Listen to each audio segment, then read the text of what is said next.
Hey, what's up, y'all? What's up? What's up? What's up? Hold on, y'all. Lord. Mhm. Give me.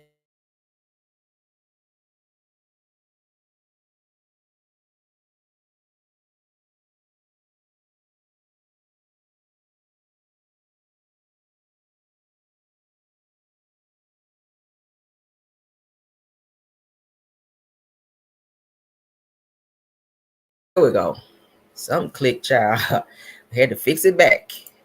Good morning. Happy Friday. Happy Good Friday. Happy Good Friday. Good morning. Good morning. And happy Good Friday to everybody. I know you guys are feeling blessed, honey. How many people off today? Who's off today on Good Friday? Who's off on Good Friday? Yes, honey. It is Good Friday.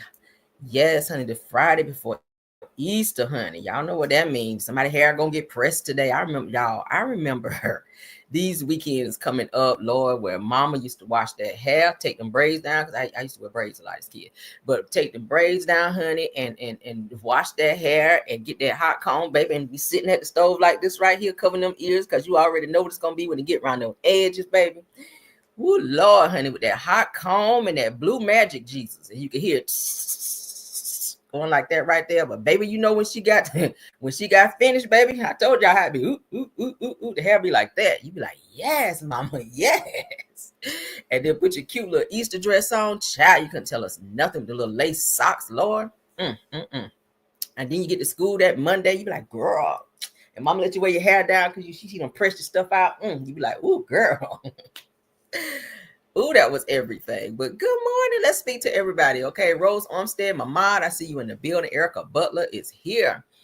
Sunny Days. You guys check her out. She's a content creator. Kenyatta Jones. Thanks for being here. Erica Rogers, SD Warren, Cheryl Smith, Greatness Love, Darlene Mungum, Versina McCrary,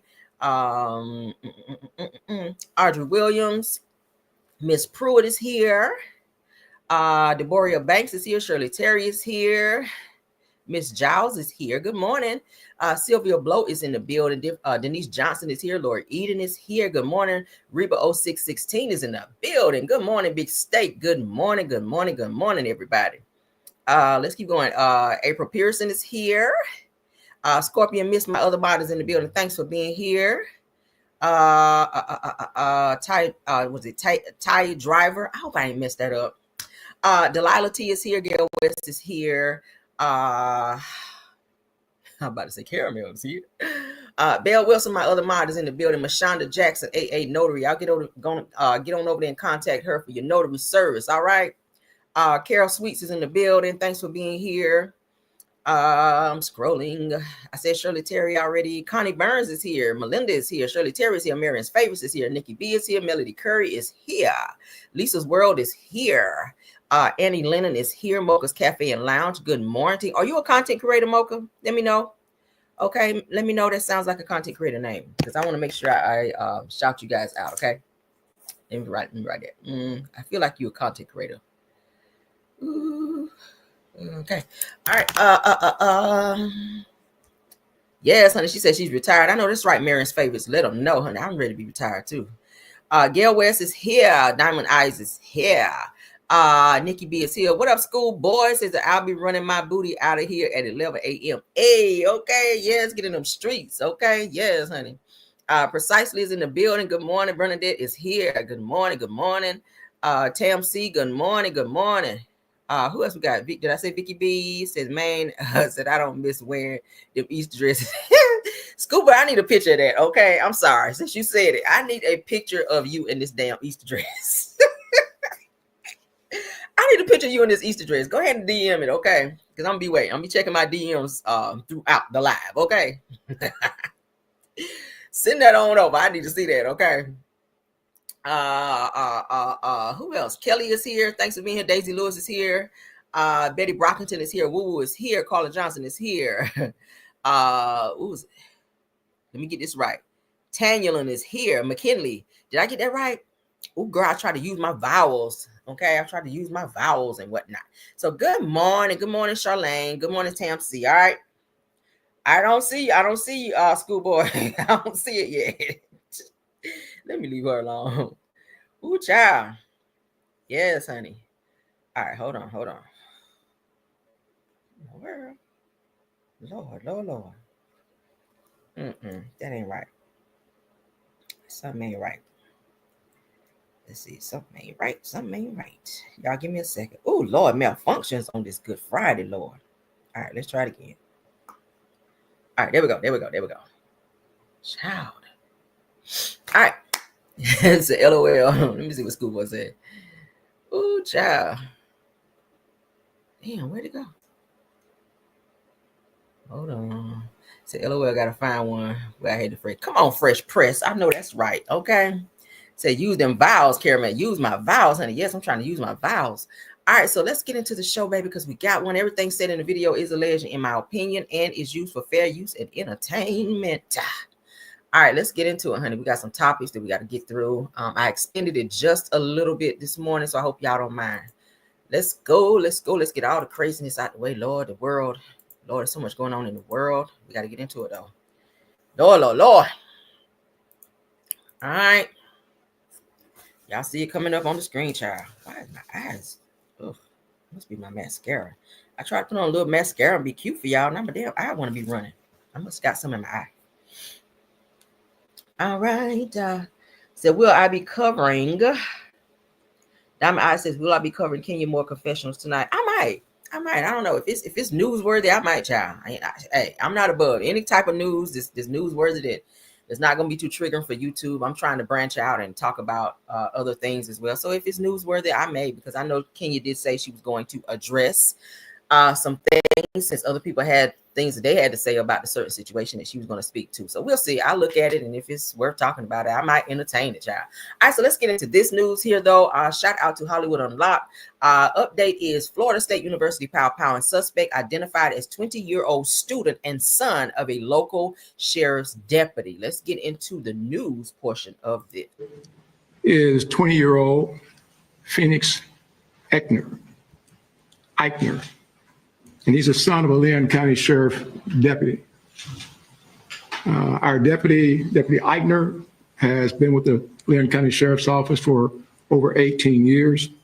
She has a tremendous job that she's done. Her service to this community has been exceptional. Unfortunately, her son had access to one of her weapons, and that was one of the weapons that was found at the scene. And we are continuing that investigation into how that weapon was used and what other weapons perhaps he may have had access to. The shooter is 20-year-old. Sad. Florida University, Lord. This is a. So the deputy must be charged, because let me say this. Of course, if you are in law enforcement, or if you own a pow, all right, you have to lock it up to where anyone can't just get to it, especially if you have a child. All right. Not sure how this person got a hold of it, but as a deputy, someone in law enforcement, you have to put your weapons up so that no one can access them and use them to commit a crime. So this police officer, this deputy, may be charged for their child, who is 20 years old, which is an adult, using their pow to commit a crime at Florida University. Okay, that's what I see happening here. All right, so let's read. The FSU pow suspect has been identified as Phoenix. What is that? Phoenix Eichner, a 20-year-old student and son of a county sheriff's deputy. Okay, it says, what are you guys' thoughts on that? So that person's been identified and that person's been apprehended as well. Okay, let's move on. We got to get all this craziness out the way. All right, not sure why this person decided they wanted to talk and speak up on this, but the memes are crazy. Again, shout out to Hollywood Unlocked. Kyle Rittenhouse, you guys know who he is, another crazy individual. Weighs in on Carmelo Anthony, says it's so. The left thinks what Carmelo Anthony did was self-defense, but what I did wasn't. Okay, so Kyle Rittenhouse, I need you to shut what they call the hell up, sir, because There's no comparison. Okay, there's no comparison. This boy was stalked and assaulted, and his property was taken away from him, which that is theft, and destroyed. So no, it's no comparison in terms of what you guys did. You cannot compare your trial or what you were charged for in terms of this young man. Stop victim shaming. Stop doing it. Stop blaming and shaming and trying to piggyback off this situation and make it your own and get sympathy. Like, we're not here for it. Okay, we're just not here for it. So Kyle Rittenhouse says, so the left thinks that what Carmelo Anthony did was self-defense, but what I did wasn't. Can someone please help this make sense? We don't have to make anything make sense to you. Comprehension. Seriously, it's called comprehension. Figure out why you committed the crime that you did, and what happened to this young man here. I stand 100% 10 toes down for Carmelo Anthony after researching, and we're going to look at some more stuff regarding him as well and his situation. You weren't bullied, and none of the sorts happened to you in that way. So we cannot compare the two. All right. As you guys can see here, Carmelo Anthony's judge, Angela Tucker, beefs up security after alleged threats after reducing bond and ordering him to house arrest in Austin Metcalf's unaliving. Okay, so we've already covered that.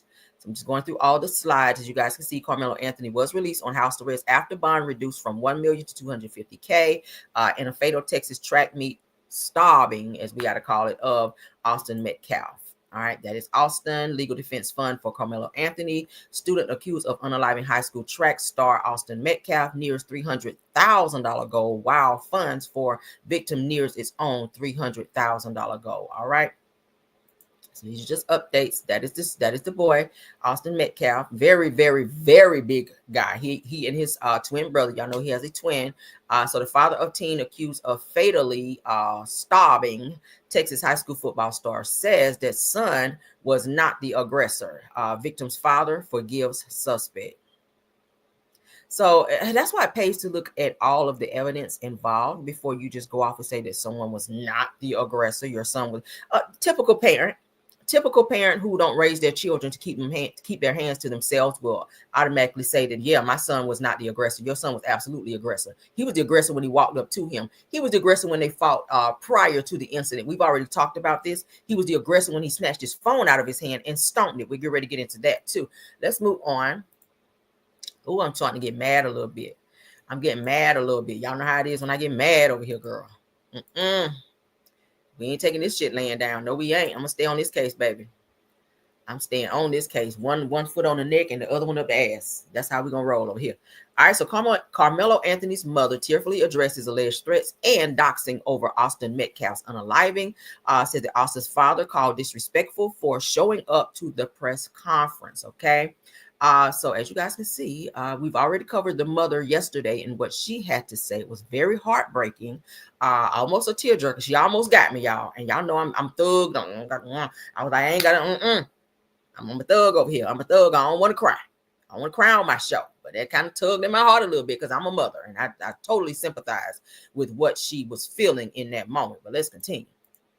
All right, so Austin Metcalf's father is being escorted out of the Carmelo Anthony's family's press conference. So why would he show up? You're exhibiting the same action as your son. Now we see where the fuck he get it from. Why are you at the press conference? Obviously, you're not there to, support, let's say that word, support the family of Carmelo Anthony. So why the fuck are you there? It's given intimidation. You showed up in terms of trying to intimidate that family. They're already dealing with death threats. So seeing you, the father of the person who raised two sons that are fucking bullies, and their father appears to be that as well, while you showed up at the scene of this particular press conference where this mother was emotional and pouring out her tears to tell people, hey, back off. This is not what you guys think. My son was bullied. So you show up there to show your presence and show intimidation to make this woman feel uncomfortable while she's speaking her truth. Okay, and I'm glad they escorted his ass the fuck out of there because you shouldn't have been there. You should have had your ass at home trying to figure out why you and your wife raised your kids to be fuck boys. Yes, I said it. Let's play this shit. Shout out to Hollywood Unlocked. Now, man.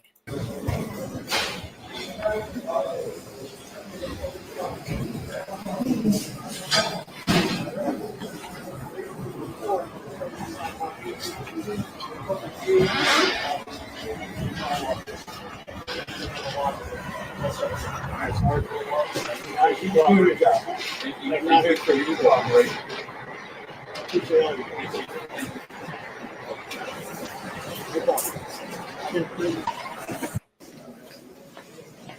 doing here?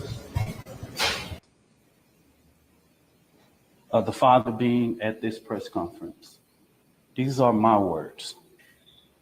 All right, so representative for Carmelo Anthony's family calls Jeff Metcalf, which is the father of the young man who was stabbed by Carmelo Anthony, is unannounced appearance disrespectful. So this is what they're speaking of. Don't quote anybody. Is a disrespect to the dignity of his son. Next Generation Action Network from the beginning has respected the loss of life. No matter our opinion of it, we have kept our opinion close. We have not attacked. We have not shared the information that was shared with us about Austin Metcalf because we respect the dignity of life. And all I'm going to say, so it don't be asked later, is that was disrespectful and just shows you very disrespectful. The father be you all, the character who is not invited. He knows that it's inappropriate to be near this family, but he did it. And so I say to people, actions speak louder than words. Okay? What he has failed into is the political operatives that want to make this thing a political thing of hate, yet bigotry, and yet racism. We have conservative operatives that have been posting nonstop about this case. Come on. You all, the character. All right, so we saw the mother. We're not going to go through that again because I don't want you guys to feel like, Good oh my God. afternoon. All right, so we saw her. I can't bear y'all to see it again because, Lord, I don't be home crying now. Anything to deserve to be Okay. threatened Let's might continue. happen to God first. All right, so you guys saw that. You guys saw what happened with that. So that was the representative for Carmelo Anthony speaking on the disrespect of the father showing up of the Austin Metcalf, the young boy who was stabbed to death. Okay, let's continue. All right, this is him. Said Carmelo Anthony is released on house arrest after bond reduced from $1 million to $250K in fatal Texas track meet stabbing of the Metcalf. So this is him home. We're just going through the slides real quickly.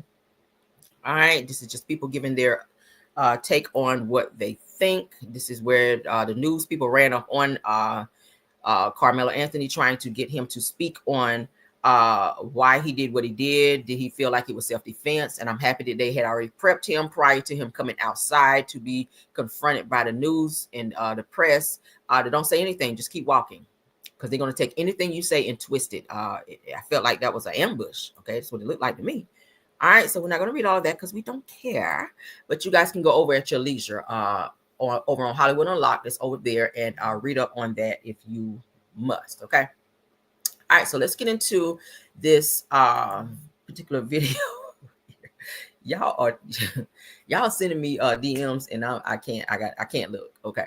All right, so shout out to one of my mods for sending me this, because this is definitely in conjunction to what we're talking about with this Metcalf Anthony case. Okay, let's get into it. This is shocking revelation right here. It seems that there's some type of autopsy that was done on the Metcalf, Austin Metcalf, and they're saying it was released, a toxicology and autopsy report. Let's get into this and some more developments that you guys may not have known about. Okay, let's get into it.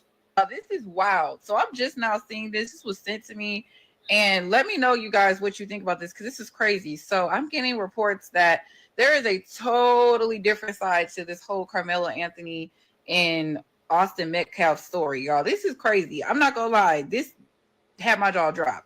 Let me show y'all. So this is a report from the Collin County autopsy report, and it says right here, the date of birth of Austin Metcalf, July 13th, place of death, David Stadium, Frisco, Texas, and then the time of death was 4:14 p.m. It says right here, the cause of unaliving was drug overdose, blood loss via stab wound, and this right here, which is also known as the MOLLY. Y'all hear Is that? this like what? And on the GoFundMe that was taken down for Carmelo Anthony, it says right here, it's normal for students from different schools to gather under another school's tent. Carmelo had friends there. It also says the claim that one of the twins had never seen Carmelo before, a blatant lie. It says no student has the right to remove another student from a school-owned tent. The school owns the tent, not the twins. And it also says Look how big those boys are over Carmelo. Look at how big these boys are. Now, as you guys can hear, the toxicology report says that he passed away from drugiana overdose. Okay, the MOLLY, Molly's, was seen in his system. Okay, so he had. So parents, did y'all know that? Did you know that your kids were doing that in addition to bullying in school? Obviously, you guys don't check up on your kids, okay, to know what's going on. You would know if your child is on a Molly because they act very much so differently than a normal person would, okay?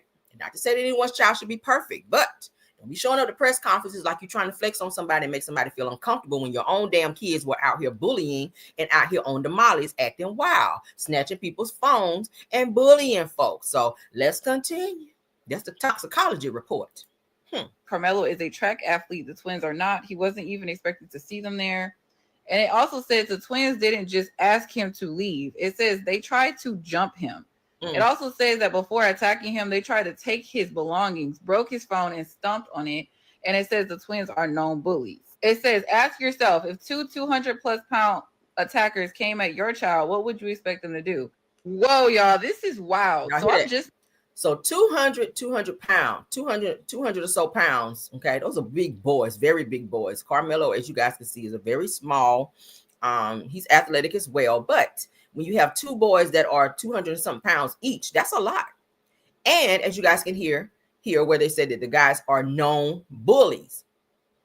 Okay, so just think about it. If you have a certain behavior already of aggression, when you're taking drugianas, that only fuels that. Okay, when you're taking Mollies, go look it up. I did my research. Those behaviors are intensified whenever you're on a certain type of drugiana. Mollies make you feel like you are invincible, like you can do anything, like you probably can fucking fly if you took one. You're not in your right head. So with them being on this type of thing, it made them feel like, okay, I can bully this person and nothing can happen and I can hurt him. So it made them feel invincible. It gave them more courage to walk up to this boy and tell him, oh, you got to leave. He says no. They grabbed his phone, threw it down on the ground, stomped it, and proceeded to want to fight him after a coach had already given him the okay to sit where he was sitting. So as you guys can see, these two boys are known bullies. There was an altercation prior to this said incident on that particular day. Let's play it again so that you guys can hear what the toxicology report and the autopsy report had to say. Just now seeing this was sent to me, and let me know, you guys, what you think about this, because this is crazy. So I'm getting reports that there is a totally different side to this whole Carmelo Anthony and Austin Metcalf story, y'all. This is crazy. I'm not gonna lie. This had my jaw dropped. Let me show y'all. So this is a report from the Collin County Autopsy report, and it says right here. All right, let's pause it. Okay. So nobody will be saying, oh, they're reporting false news. Absolutely not. What are we seeing here? Collin County. Okay, Austin Metcalf, date of birth. It gives his date of birth there. Place of death at David Stadium, whatever the stadium in Frisco, Texas. Okay, time of death, 4:54 p.m. Cause of death, drug, something primary, blood. Why didn't I screenshot this? Oh, stab wound, secondary notes. Then it talks about the drug in his system, which was Molly, aka Molly, was found in the blood. Okay. And taken laced with 2% of something. So it looks like two different drugianas was in his system, you guys. So the autopsy findings, something poisoning, you guys. It's kind of hard to see. Stab wound to the chest as well. Okay. I'm gonna have to, you know what? Hold on. Let me see. Can I be creative? Hold on. Because I want to blow this up. Now I want to put this up on the screen. We got to put it up now.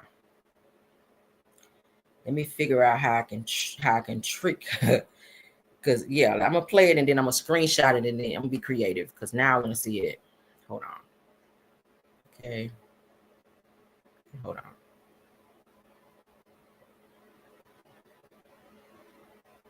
Give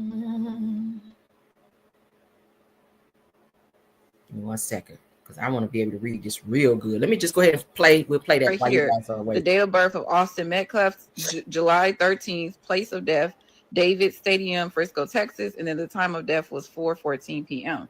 It says right here, the cause of unaliving was drug overdose, blood loss via stab wound, and this right here, which is also known as the MOLLY.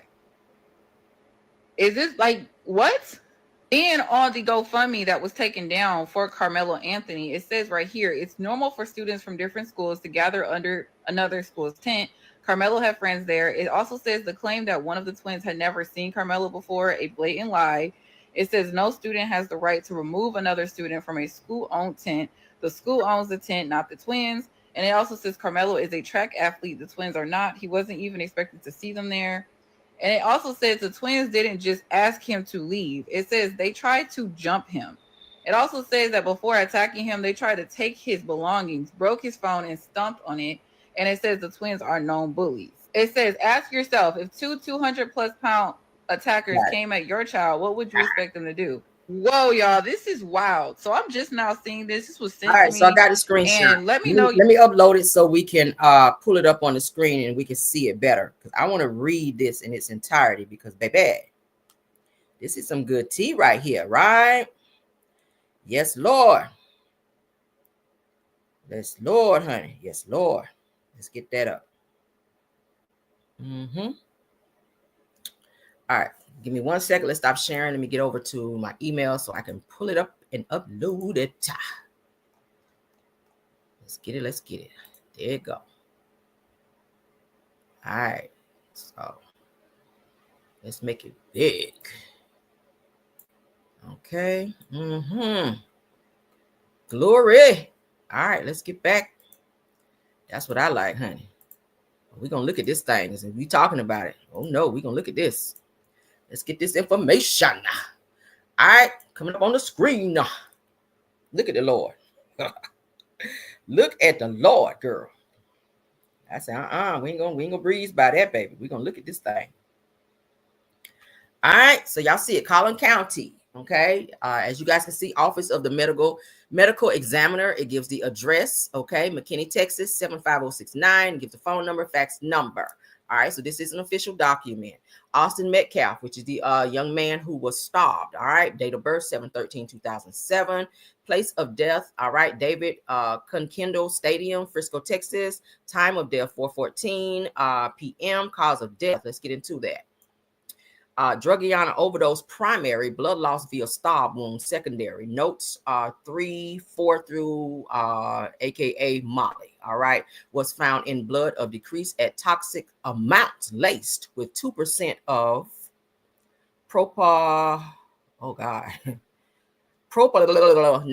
citrate. Okay, we're gonna say it that way. So you guys can see it on my screen. We're not making it up. You blow it up some more. Can y'all see that? Okay. Y'all see that? So he had 2 different things in his system. Okay. So he was ready to go. He was hyped up. He was like this. When he saw Carmelo, he was like, oh yeah. That Molly told him, yeah, get on over there. You can do it. Yeah, come on. That's what he was on. All right, so let's move down to the autopsy findings. All right, autopsy findings, MDMA, toxicology, or toxicity rather, with y'all see it, child. I ain't about to say all these big words. Something citrate poisoning, and stab wound to the chest. Y'all see that? Y'all see that? This is what the autopsy says for the young man who was the bully. All right. Yeah. Y'all see that? Can y'all see it? Give me 1 second.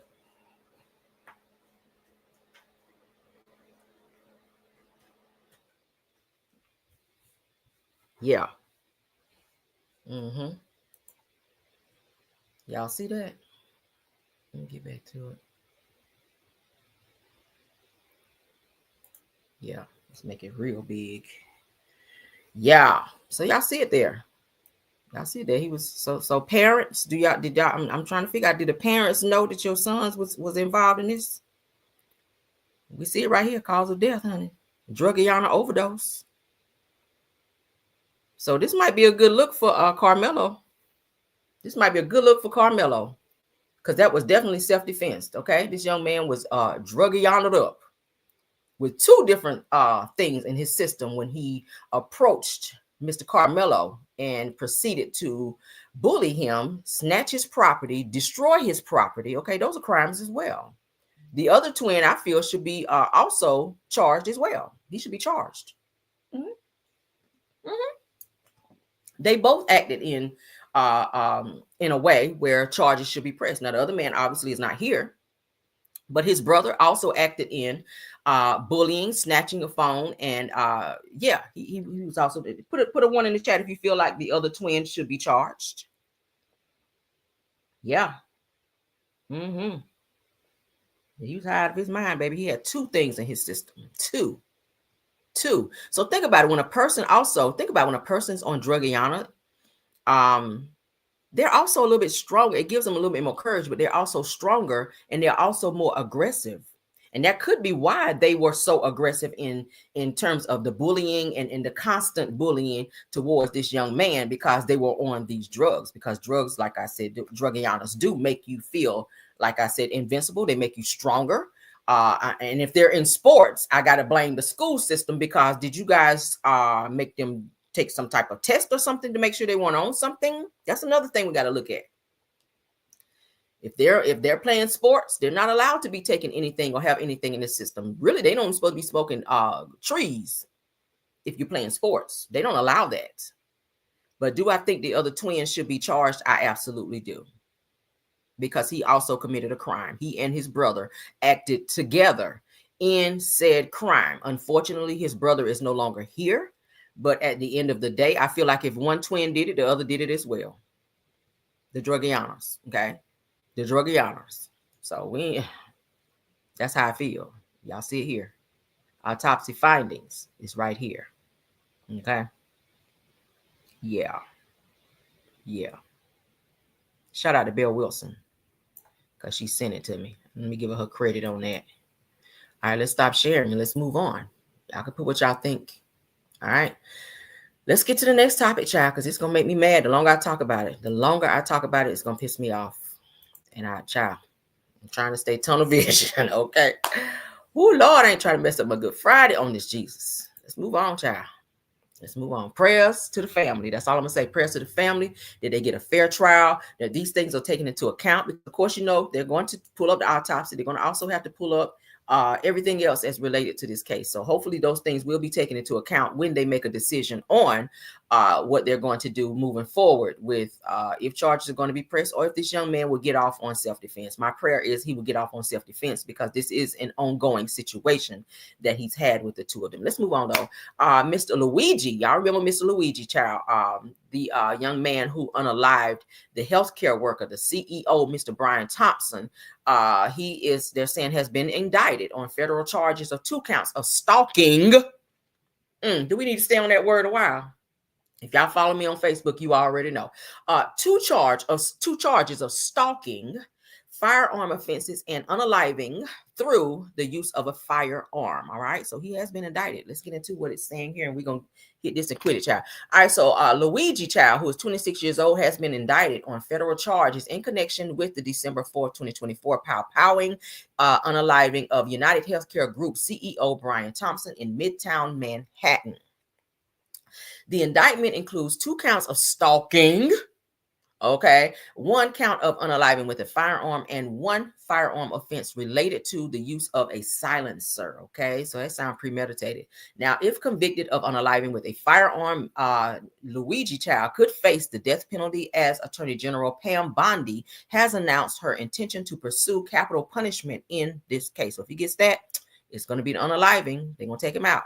So Mangoing, a.k.a. Luigi child, was arrested 5 days after the unaliving of Altoona, Pennsylvania, allegedly in Altoona, Pennsylvania, allegedly in possession of a manifesto and a silencer. So he still had that weight on him when they found him.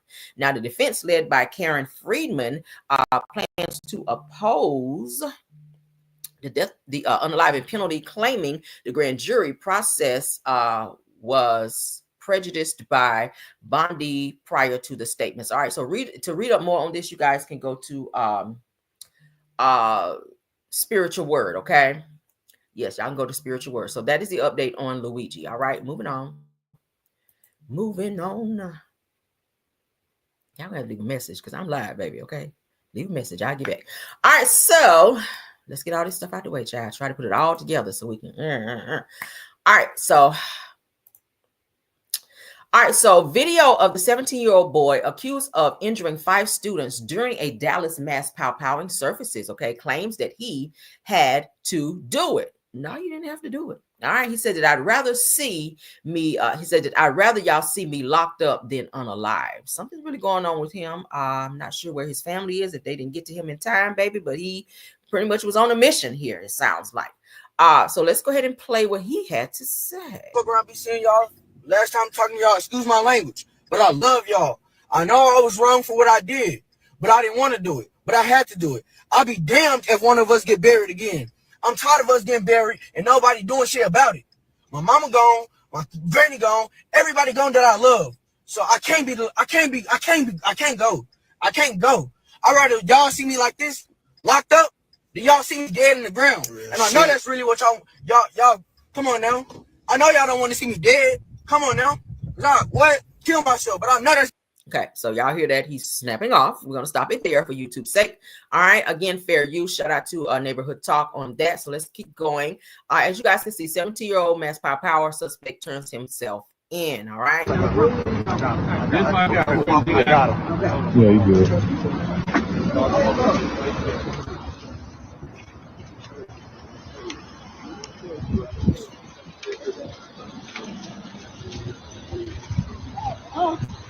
Stop. Be with you, okay? Stop. All right.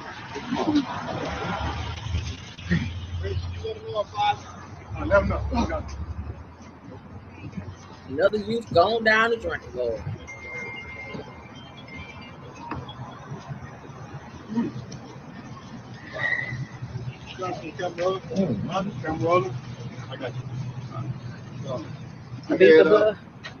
But you got you.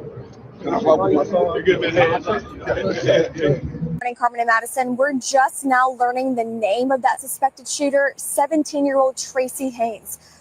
The Dallas Morning News report said he turned himself in with the help of an organization called Urban Specialists, and they advocate against violence. Apparently, a family member called their helpline. Now, here's some video of Haynes surrendering last night in Dallas. Video was taken by Smash to Topic and shared online shows officers cuffing the suspect. Dallas ISD confirmed that the suspect was arrested but did not share any additional details. He's charged with aggravated assault, mass shooting, and is in jail on a $600,000 bond. Now, it's important to note, Dallas ISD police tell us this was a student-on-student shooting, not an intruder. You can imagine the chaos and fear here at Wilmer Hutchins High less than 24 hours ago. Morning, Carmen and Madison. We're just now. What is going on with our youth? What is going on with our youth? This is crazy. Now, we just saw 3 different incidences, okay? This is sad, y'all. This young man obviously was lost. Obviously, he had the devil all up and through him the way he was talking. Sounded a little frustrated, okay? Sounded like a lot of things. Life was just lifing with him. And he felt like that was his only way out, which that turned out to be a very bad decision. All right, so let's get into and let's read up on what is going on in this situation. Tracy Haynes Jr. turned himself in on Tuesday after being accused of being the powwowman in a mass powwowing at Wilmer Hutchins High School in Dallas, Texas, injuring 5 people. The powwowing occurred around 1:30 p.m. with victims ranging from 15 to 18 years old. Lord. Said according to Dallas fire and rescue officials, 3 of the 5 confirmed victims suffered non-life-threatening injuries. Now, following the incident, Haynes fled the scene, and videos began surfacing on social media. Now, in the clip, Haynes claimed that he had to do it and says that he lost everyone that he's loved, including his mother and grandmother, insisting that his preference was to be behind bars instead of in a casket. Well, you got your wish. Now, Haynes surrendered to Dallas police around 9:30 p.m. the same day, said that he has been booked and charged with aggravated mass powwowing and is currently held on a $600,000 bond. If he is able to make bond, he'll have a supervised release and be required to wear an ankle monitor, okay? Honestly, I don't think his frame of mind is in the right place. Do I think that he could be suicidal? Probably. If you listen to him, and I'm not making excuses for him or taking up for him, you could tell he's really screaming out for help. He's screaming for help. He says, I have no one. My grandmother's gone. My mother's gone. It sounds like he used his pain to, how I want to say this, because I want to say it the right way. He used his pain in order to inflict pain on others. Okay. Obviously, there's some mental stuff going on there. Obviously, there's some unresolved issues within himself that he did not resolve with the loss of two very important and close people in his life. So he decided to make someone else feel the same pain that he was feeling. He's in a lot of pain. But unfortunately, he has ruined his life because at 17 years old, you probably will not have will not be able to, well, you won't be because the type of crime that you committed, my God, at 17 years old, you probably won't get out, if you get out, until you're probably like 60, 70 years old, if they don't give you life, because your intentions was to take people out. So thank God they had non-life threatening injuries, but this situation is crazy. Parents, pray over your children. Okay, pray. They've taken prayer out of the schools. That's very essential. That's very essential. With everything going on in this world right now, our youth are being swept under the rug and ignored. You gotta check in on your kids. You gotta check in on your kids. Check in on their mental. Make them put those phones down. Those make them put all these things down and sit down and have a real conversation with your kids and see where their head is, because a lot of these kids feel like they're lost, like they don't matter, like nobody cares. So they do things a lot of times like this for attention. Okay. You never believe the type of things that your kids be involved in if you don't check in on them. And if they live in your house, and I said it before, you got every doggone right to go into their room, check in their drawer, whatever. They could have a weapon and you don't even know about it, staying right there in your home. You don't know what they have in their backpack. You have every right to unzip that backpack before they walk out the door and say, let me see what's in there. You have every right to take that phone and go through that phone if you paying the bill. Okay, period. You stay in my house, you don't have no secrets. You are under my roof, under my rules. And that's just how it is. Stop being scared of your kids and put the fear in them. And when I say fear, not that, but the fact that they respect you enough not to do certain things or take certain things to a certain level that you know, or that they may know is going to put them in a place that they're never going to be able to get themselves out of. Pray over your children. Talk to your children. Okay. If you got to take them down to the jail and let them see where your ass going to be if you don't get it together, whatever it takes. Put them on some scared straight type shit. Sometimes you got to do that to save your child from being in a place they don't want to be, because children nowadays, it's like and then the laws have toughened up to a place to where they don't want you to put your hands on your kids and correct them. But then when they get in their custody, they do the fuck they want to do. Okay, they put that blackjack on them. They'll tase the fuck out of them. Anything they feel like they need to do in order to get their attention or gain control over your child. But then they tell you, you can't spank them. You can't do this. You can't do that. At the end of the day, that's your child. You carried them for 9 months. You have a right to correct your child within the right way. Because we have some people out there who call abuse discipline. And there's a fine line that you have to understand the difference, and don't wait till your child gets so far out. That's why it says as a child, okay? The rod of correction will bring it out, honey. As a child, you got to start when they're small. Don't wait till they're 16 and want to run up in their face and teach them right from wrong. They're almost damn near grown. You can still tell them what to do, but you got to start when they're small. Respect starts here. I keep saying it, when they're small. A 1-year-old know what mean. A 1-year-old knows what they know what that mean. No, they know what no mean. Okay, just a little. That ain't gonna hurt them. You got to start correcting them then. A lot of people say, oh, he's so cute. That's when you see that talking back stuff. That ain't cute. That's where it starts. And a lot of parents, they see that as being cute. Oh my God, that's so cute. No. Then they grow up and get in your face to tell you what they're going to do and not do. You better check it, because you're raising this right here, what we see on our screen. Juvenile delinquents out here powering up the school for damn attention because mama didn't give them a hug and tell them they love them, or because they lost someone that's near and dear to them and you didn't get them no damn grief therapy. Pray over your kids. Pray over your kids. This is unfortunate. People trying to go to school and learn. And this fool in the hallway, I saw the video, and I, of course, can't play it on here. He was very intentional. Kids scared out of their minds, scrambling, running, hiding in rooms, getting away from this person who was very intentional and chasing people down with a whole pow in his hand. That's crazy work. Crazy work. This is so crazy. But let's move on. Let's go ahead and lighten the mood, okay? And anytime we get, because that's a lot. That was deep. Let's get into something else, child. We got to laugh. I need a ha-ha in the middle of this. I need a ha-ha because that's a lot. That's a lot. All right, let's get into Shamar, honey. Let's get into some Shamar news because we got to get a ha-ha, baby. That's a lot. All right, so Shamar, honey, is talking about what Donald Trump needs to do. Okay, heavy on the trunk about our economy and everything else is going on, planes falling and all this other stuff. So let's let Shamar tell you what he feels that Donald Trump, okay, needs to be doing. Donald Trump.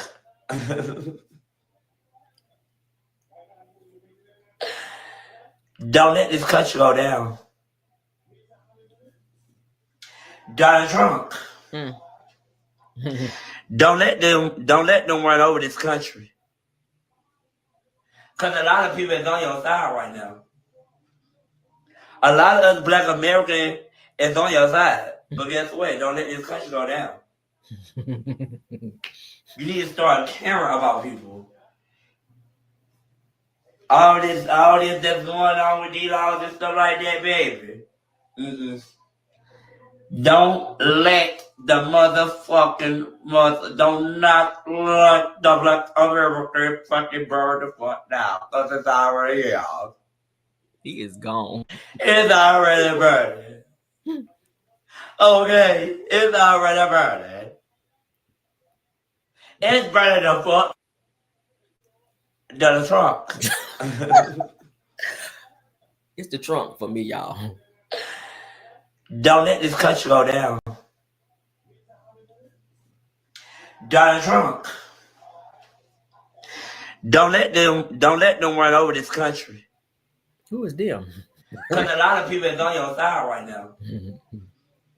A lot of us Black Americans is on your side. But guess what? Don't let this country go down. You need to start caring about people. All this that's going on with these laws and stuff like that, baby. Don't let the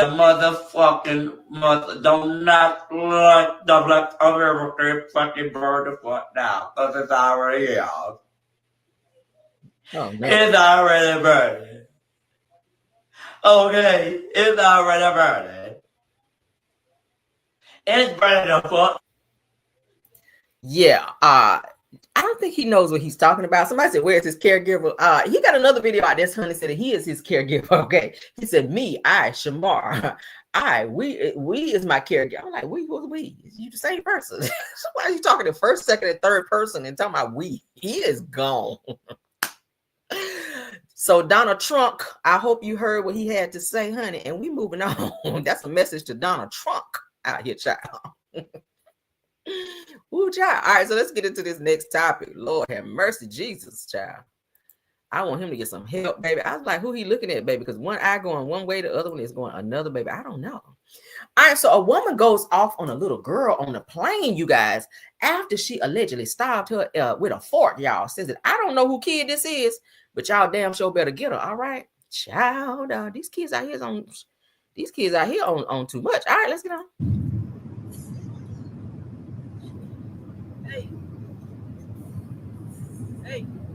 Hey, she over here stabbing you with a fork.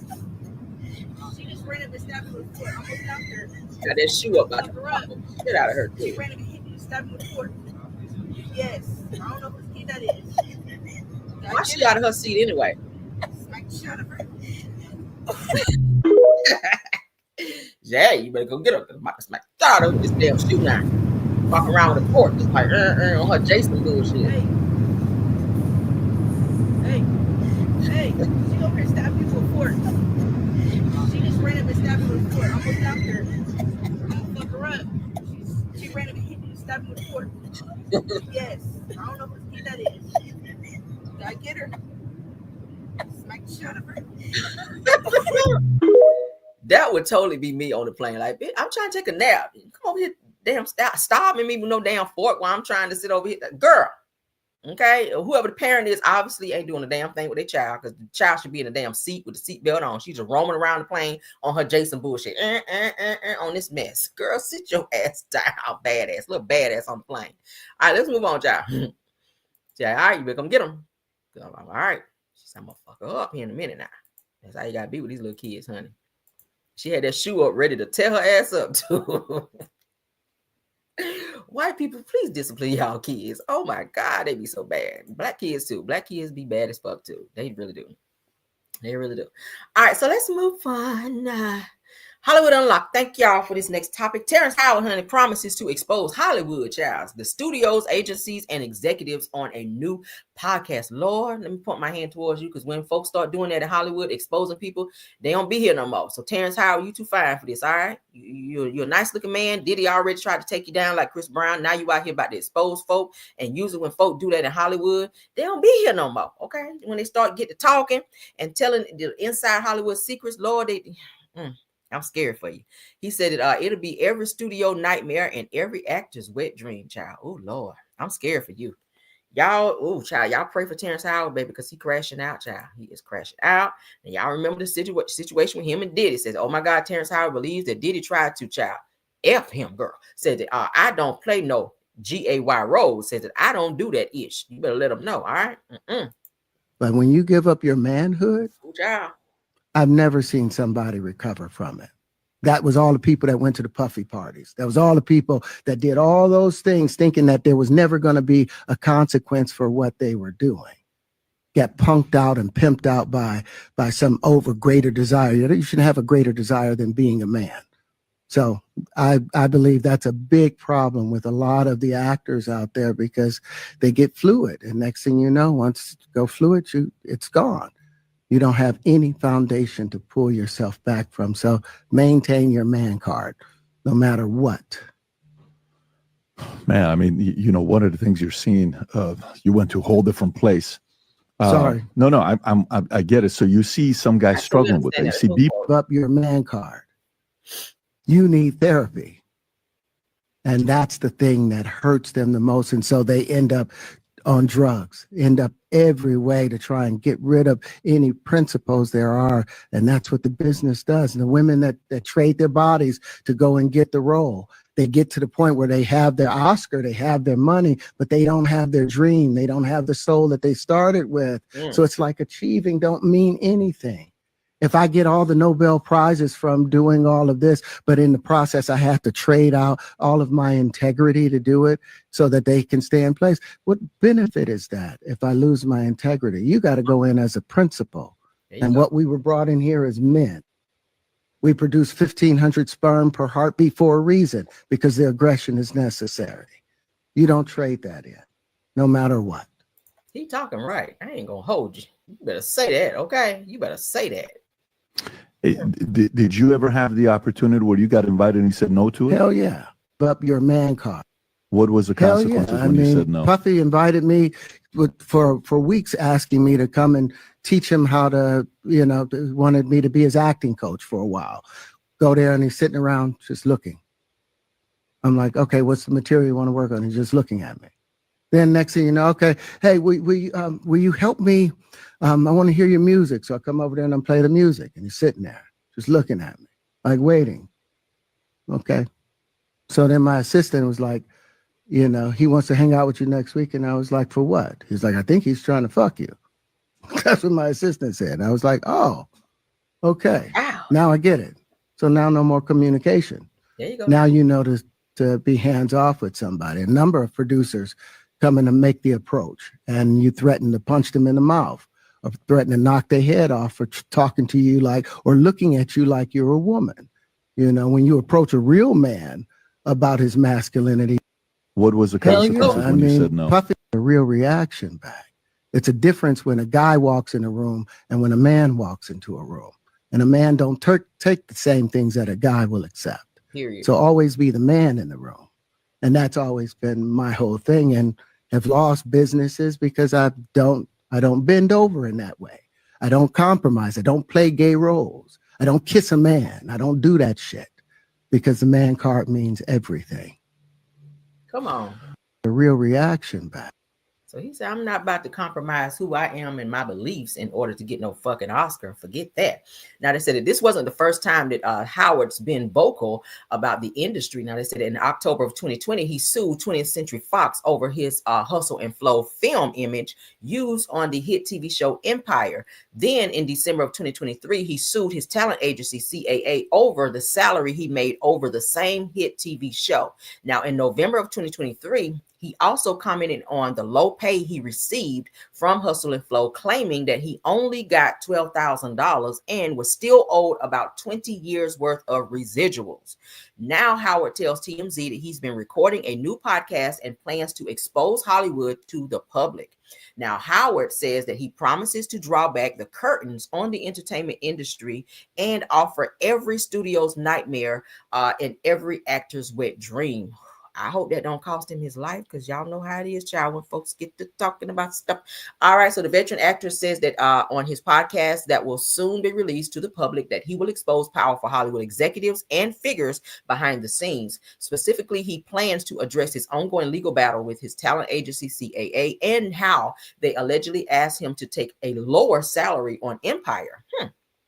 Says that he also plans to blast Disney and Fox executives and plans to tell all about his time on the set of Empire and about his business betrayals and shady transactions that he's dealt with during his lengthy Hollywood career. Oh my God.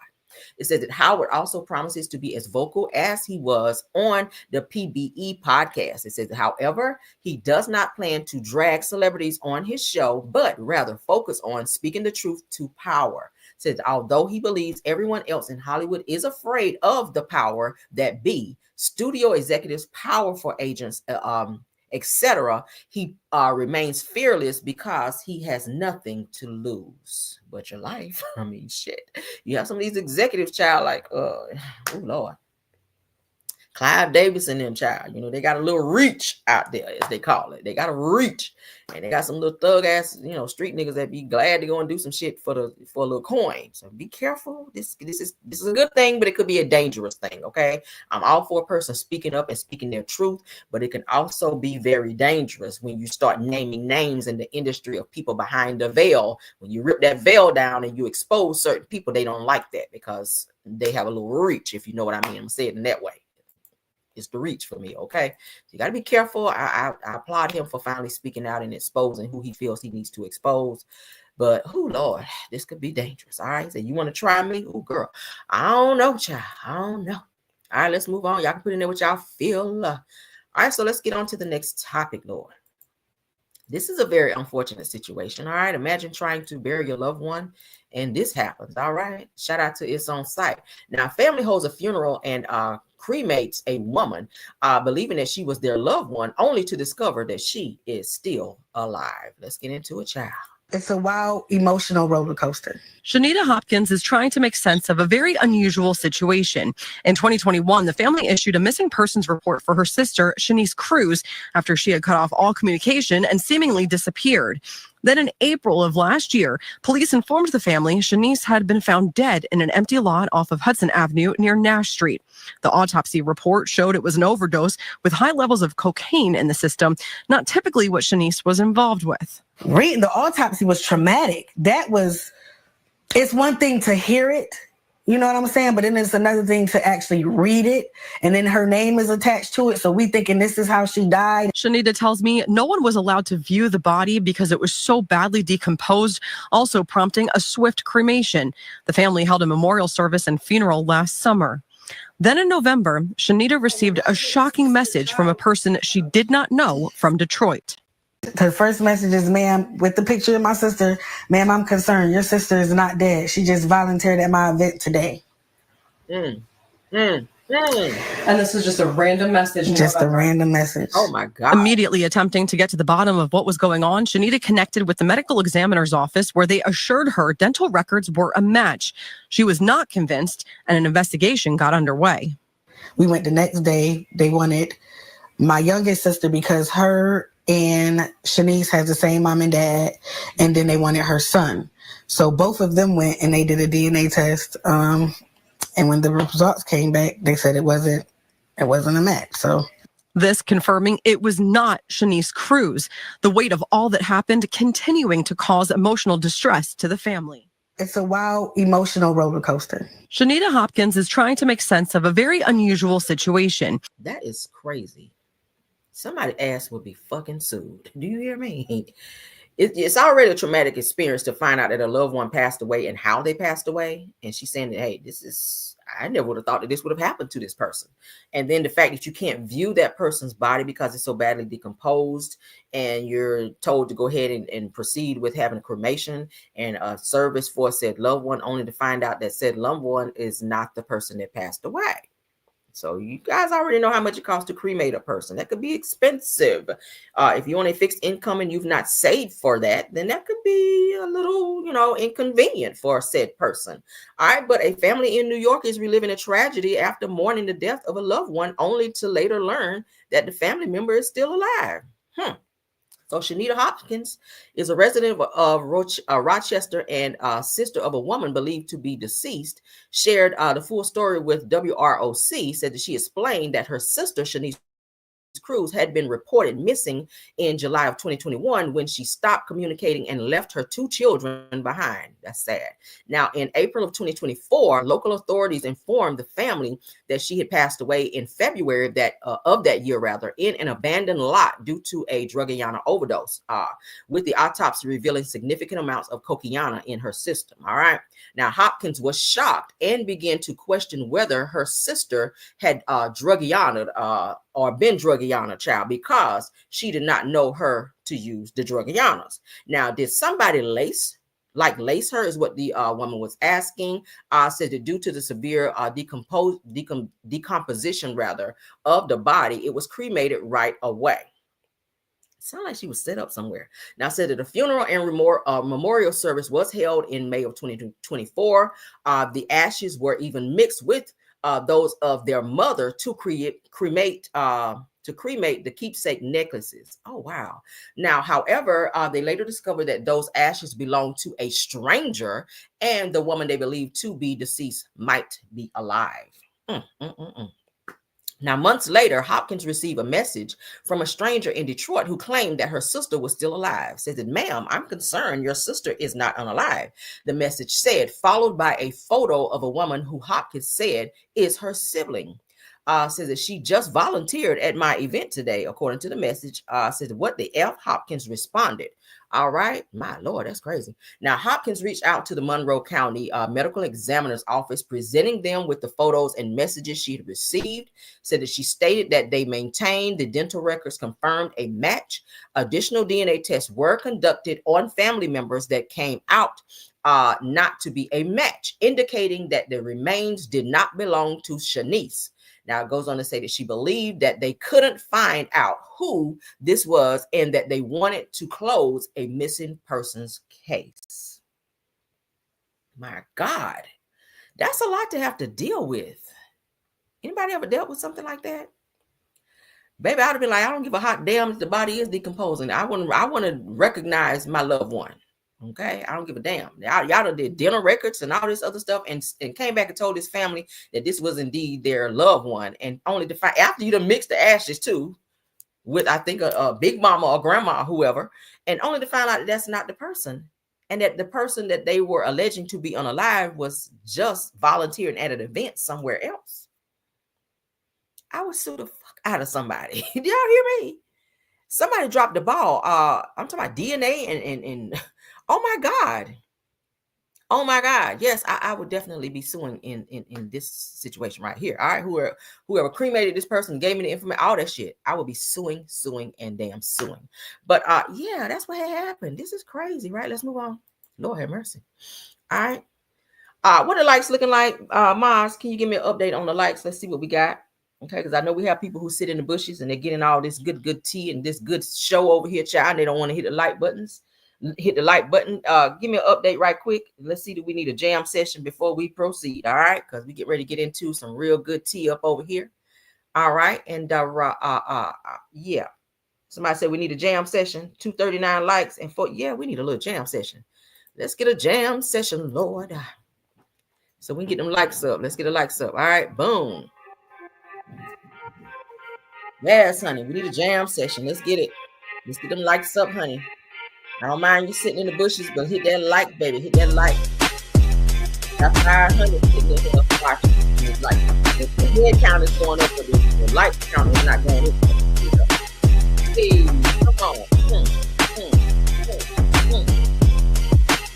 Hey. And if you're ready for a show, hit the like button. Come on.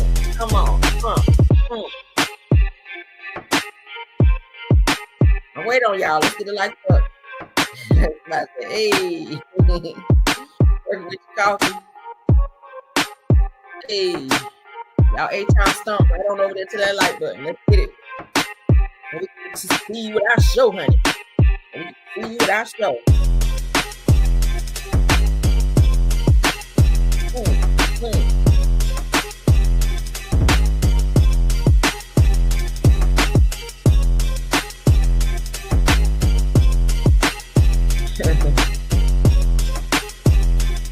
Hey, give me an update, Mars.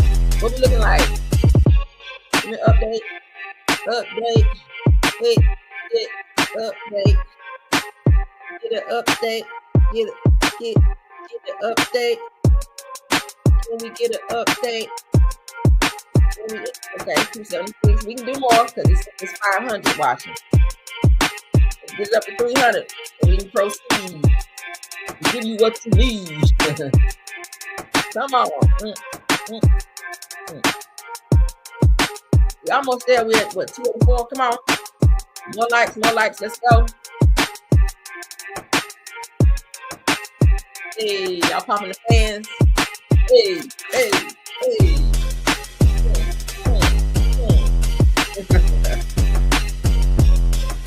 288, 9 more, come on, y'all, come on. Let's get it up. Y'all do it.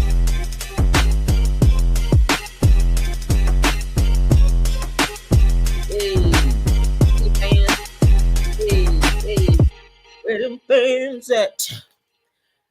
Hey, come on. Are we there yet? Bring the beat. We're gonna bring the beat back. We're at 300. All right.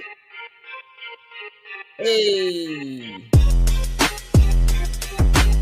All right. Let's proceed. Thank y'all. See how easy that was? That was so easy. Oh, that was so easy. Said bone carriers ain't no bones. Come on, let them know. All right. Yes, y'all hit the like button. It's so free. The like button is so free. Okay, come on. All right, so let's get into the next topic. Power actor, guys. Power actor singer Rotimi exposes alleged dark side of the entertainment industry. Said his wife Vanessa was offered witchcraft to boost her music career. Ooh, now we've been hearing a lot of crazy stuff in Hollywood, but this right here might take the cake, child. Witchcraft? Let me find out y'all snatching people hair out, child, and over there with the bones and shit. Okay, because y'all know how to be with the witchcraft. Now, I ain't never did no witchcraft, but that's what they told me. Okay, let's get into it, child. When you're powerful and more powerful than certain men, it can kind of make it be like, if you don't go with anything that they say, she's this, she's that, she's that, she's da da da da da da. So, and she didn't sacrifice herself with witchcraft. Right. And for real, like, right. You know, she's been approached to elevate to the next level. Oh, that's a real thing. Oh, that's a real thing, bro. That's a real, like, witchcraft, voodoo, juju, all of that is a real thing. To get to the next level in career. Absolutely. Wow. Absolutely. Yes. Wow. It's a real thing. So she's been presented opportunities like, hey, this is what we do. This is how we move. This is the things that you have to do to get to this level by top execs. Mm-hmm. And she was like, I'm not with it. And then also she wasn't going to sleep her way to the top. Mm-hmm. So then it caused her, and she didn't have management really for real. So like she's successful. She's doing all these things, and she's to the point where it's like, I'm drunk, man. I got a drink to get out my head and just find peace. And that with liquor brought depression. So at that point, she was like, this is not me. I love the music, but I hate the business. And she just was like, I can't do it anymore. So that was how she kind of let it go. But yeah, witchcraft, warlocks and voodoo, juju, black magic, all of that is hyper real. That's what made me even believe more in God. Right. You know, it's so crazy because you get desensitized to it because you will see like the interviews and just people telling the stories. But that's what they want you to do, though. Right. Yeah, that's the mission. Like the devil, the enemy can't lie to you for real. He got to tell you what it is and you choose to believe it or not. You know what I mean? Like, hey, this person drinks goat blood. Yeah. But I told you that it did. And it's not hiding it. It's just, you just desensitized to it that, no, this is a real thing. You know what I mean? So that's just the ways of the devil. Child. When you're powerful and more powerful than certain men, it can kind of make it be like, if you don't go with anything that they say, she's this, she's that, she's that, she's da. All right, so let's read. Shout out to Jasmine Brand. That's crazy. I already told you guys how Hollywood be. When some of those guys come in and they have to go through this little like initiation. A lot of the rappers, a lot of the ones that be on this hardcore, baby, they have to be bent over in order to get into the rap game. In order to get that deal, to seal that deal, they got to bend over. I played y'all a video already about this. Okay, so this is kind of not shocking that this would be going on because I told you guys about these different satanic cults and stuff to be going on up in there. I told y'all about how Kim Porter said she walked in on something that was like people sitting around the table and some weird kind of cult like shit was going on with Diddy involved and some other higher ups in the industry. She said she was scared as fuck when she saw that. I don't blame her. I'd be scared too because I don't fool around with stuff like that. I don't play around with voodoo. I don't play around with any type of seances and lighting candles and on that crazy Erykah Badu shit. Nothing against Erykah Badu. I like her. But burning incense and sitting there just like soaking in the weird energies, like hell no, I don't play with stuff like that. Okay, I'm too religious for that. But you have some people that they be down with it, child. They taking people's hair. That's why I say, you can't be around me if you want some crazy shit, because people could take a piece of your hair and put some kind of root on you. That's a real thing. Gotta watch who you have around you and in your space, because you have certain people that would take something that belonged to you, like steal something, and it could be the smallest thing, and you figure out your life be all fucked up over a piece of hair. Like, for real, I'm serious. They can really like home with the voodoo doll, like poking stuff in the doll, and you home figuring out like, wow, why the fuck am I feeling like this? I'm feeling weird because somebody done put some type of root or some type of weird thing. That's why you gotta stay prayed up, honey, and keep certain crazy people from around you. That's why I don't low vibrational energy, crazy energies. I don't do those energies. Okay. If a person don't fool with me, I definitely don't fool with them. I don't fool with negative energy at all. Okay. I don't. I'm very aware of my space and my surroundings and who I be around. I have a very small circle for that reason. And as soon as I pick up on that energy, I cut it off. And you have to be that way because like this is real. Okay. People will really try to do something to you or get back at you by way of voodoo and other things. But actor Rotimi recently revealed that his wife, Vanessa, was approached with an offer to practice witchcraft in an attempt to boost her music career. Ain't that crazy? That is crazy. Said that he opened up about a prevalence of juju, voodoo, and black magic in the entertainment industry, calling these practices hyper real and influencing many people's paths to success. The industry is very dark and demonic. A lot of people have talked about it. When you see people like what's the boy Orlando Brown, I see them mentioning it here. Jaden Smith, like he gone. You can look at some of these actors and rappers, like they really been some things have really happened where they've sold their souls in order to get to certain levels in the industry, and they still didn't get nowhere, but they compromised their body and their souls. Okay, that's why they say you don't get into this stuff and sell your soul. So the revelation has sparked intense conversation around the darker side of the entertainment world and the lengths that some may go for fame, and a lot of people will do it. Okay, those rappers be like they make the deal so sweet, be like, oh hey, we'll pay you up front for $1 million. We're gonna put $1 million, put you in a $1 million deal, but first you got to bend over. And they be like, that ain't really my thing, but I need the money. So boom, they bend it on over and they do what they got to do, child. And they go to these they call them rituals. They go to these parties like Diddy parties, okay, and things be done to him. Look at Justin Bieber. Not saying that he did that in order to get into the industry, but those things are real. He still ain't right. And that shit happened years ago with Diddy and whoever else was present and that did whatever they did to him. He still have not recovered from that. Justin Bieber is still very much so hurt and destroyed behind whatever it was that happened to him in that moment. Okay, so yeah, it's a real thing. It's a real thing. There's no telling what happened to him. And it's always something that's put into your cup first, and it goes from there. So prayers to anyone that's ever been involved in that. And please do not sell your soul or compromise who you are for a coin or a lifestyle. Okay, let's not do that. Moving on, child. This person is back in our news again. I'm sick of him. Like, I really want him to sit down at this point. It's starting to be redundant at this point. Marvin Sapp, child. Marvin Sapp will not let the close the door drama die down. They said now he's preaching on it next. He's already, I told you guys yesterday, he's now put a song out about close the door, and in the opening of his song is him speaking, and or they're replaying a clip of him telling the ushers to actually close the door. So he's made a whole song out of this. He's going around and he's making he's doing interviews about this. He's pretty much turning it into a coin and a mockery, if you will, where parishioners and other people who've seen and witnessed this situation, this video, they are disgusted by it. So he's now making a mockery out of this situation after he sat up on the Ricky Smiley show, because we saw that's the first interview that he actually did, to apologize for his tone and his delivery and how he did it. But now he turns around and make a whole mockery of it, and now he's preaching about it, and he's now put out a song to try to monetize from the disrespect in the Lord's house, if you will, that he actually put out. Let's get into this, child, because when I saw this, I said, I know the devil is a lie right now. They got me twisted, ain't Ali? See, I ain't no punk in the spirit. I'm a straight up dog in the Holy Ghost.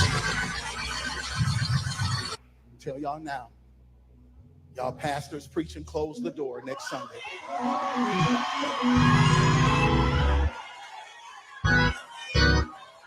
I'm telling you now. I'm preaching. I'm preaching close the door next Sunday.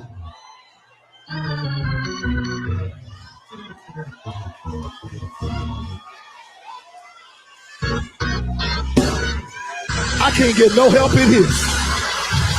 I'm a dog.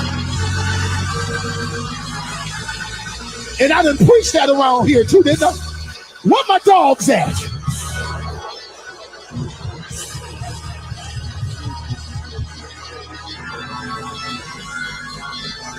Listen. So next Sunday, I'm telling everybody, come check a man of God out. Come on. Come on. No, sir. No, sir. Stop believing the lies, the misinterpretations.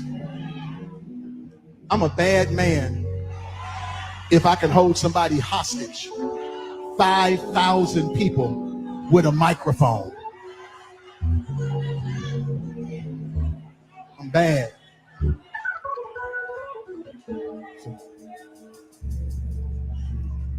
I'm a bad man if I listen. I'm a horrible pimp. Horrible. If all I can get is $20.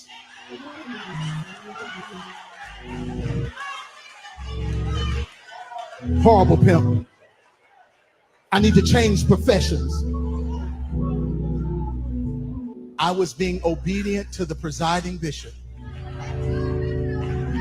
And I was challenging the members of the presiding bishop was wrong too if he told you to do that. Our organization to seed into their organization.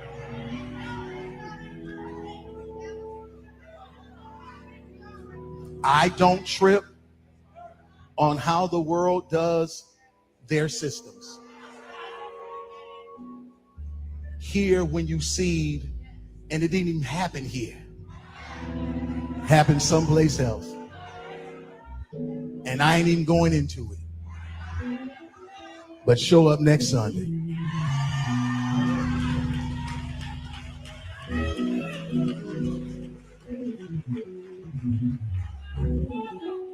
And let me help you. Because if you ain't got no gas to get there come Saturday,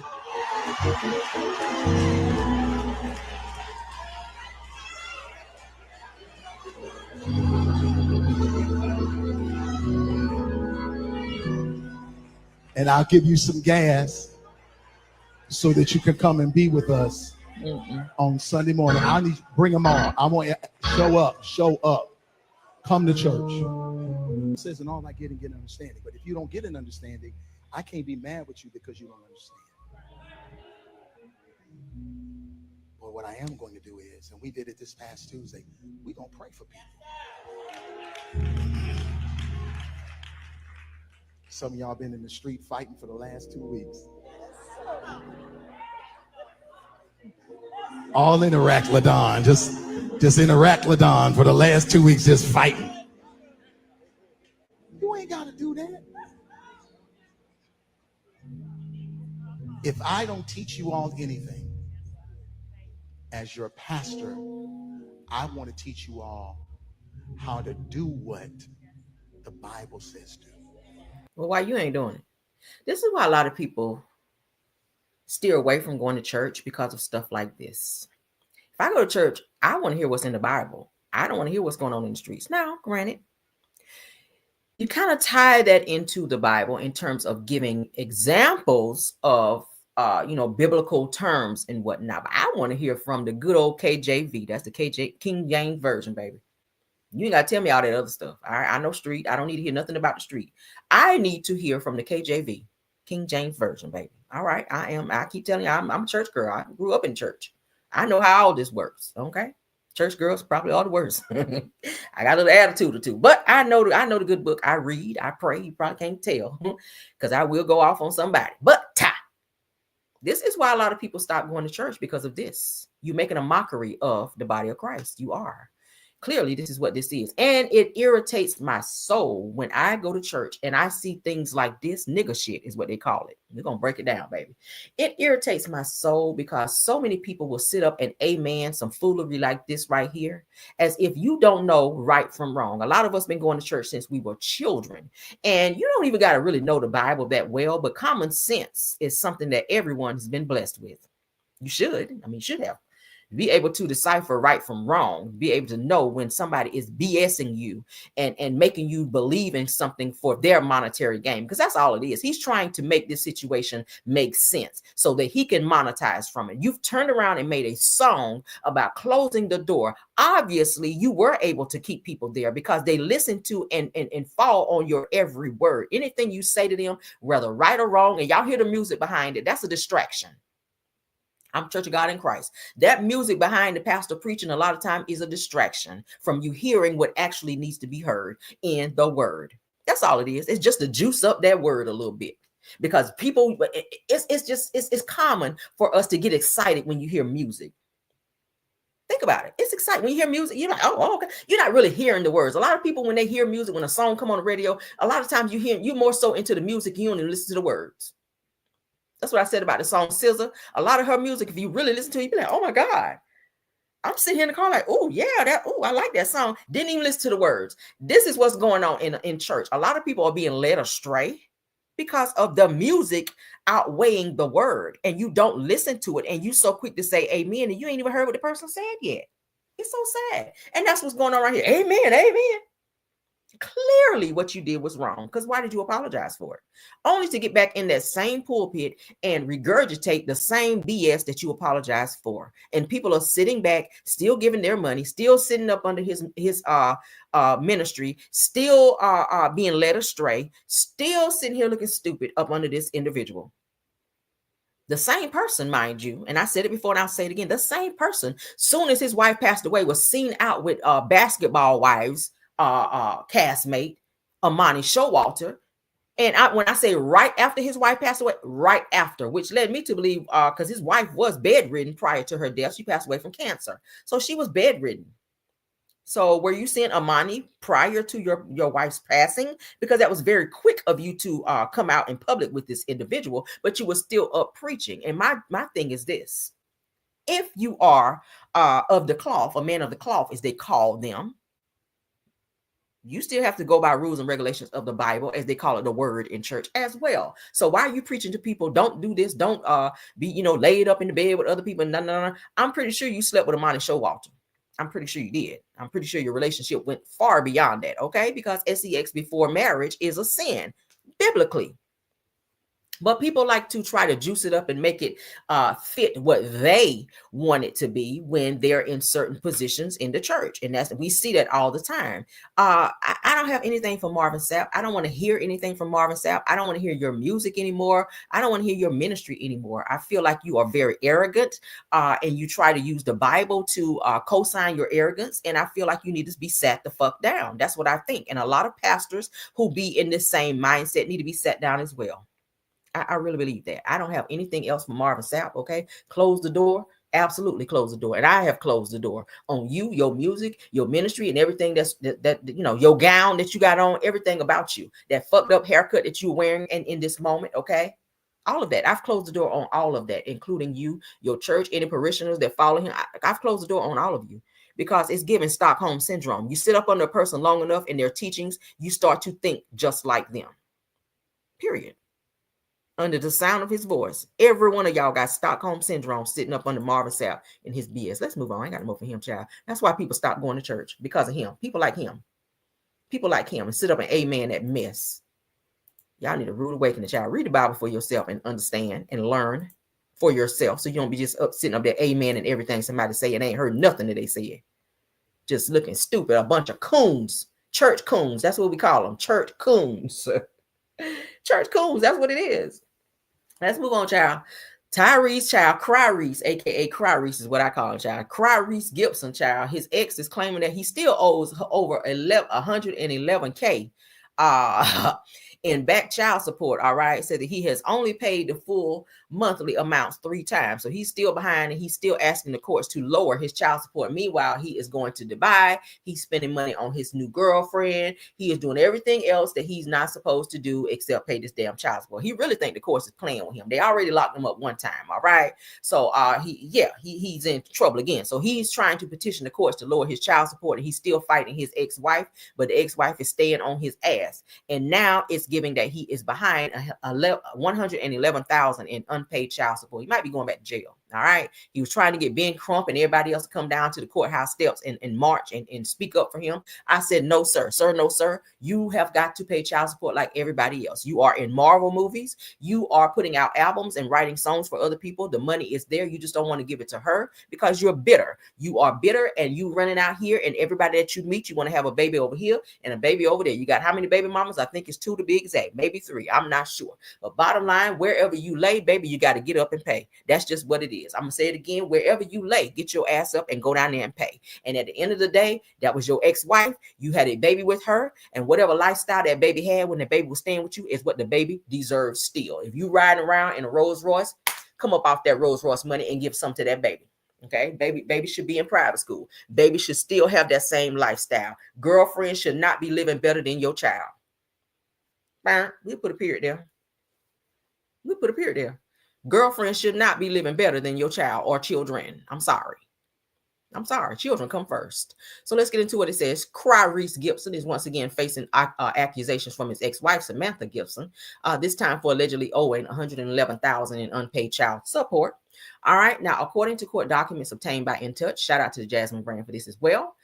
Samantha filed a motion to dismiss Tyrese's recent attempts to lower his child support of $10,690 monthly payments, claiming that he owes $107,850 in back child support and $4,105 in interest. Says that she also noted that he only paid the full amount monthly 3 times since September of 2023.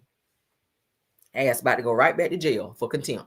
Now, and back child support. Now, Samantha, who has primary custody of their 5-year-old daughter, Soraya, also accuses him of stalling by filing multiple appeals, saying that his latest petition once again hinders and delays Samantha from receiving the court-ordered child support. Now, Tyrese argues his monthly income has dropped from $275,000 in 2022 in $39,000 in 2024, and believes his obligations should be reduced based on both parties' current earnings. Okay. Well, my thing is this: if your monthly money did go down, of course you should go file to have it reduced. But if you owe back child support, you still owe that. Okay, you still owe that. That's how that works. You are refusing to pay the money, and you keep filing things to keep from having to pay it. And the only thing you're doing is being in arrears. You got to catch up them arrears if you want them to comply with what you're filing as a motion. You don't want to pay her. That's what it is. You're bitter because she divorced you. You're bitter and mad still because she left. And then you went and got this new girlfriend to lick the wounds because you're still bitter and mad because Samantha didn't want you no more. Samantha packed up her shit when you left to go film a Marvel movie. And one of your homies told you that a moving truck was at your house and that your wife was leaving you and you were pissed off. So now you're going to sock it to her by not paying her that child support. But what you're doing is hurting yourself because it's through the courts. The white men want their money because they get a piece of it too. That's how that works.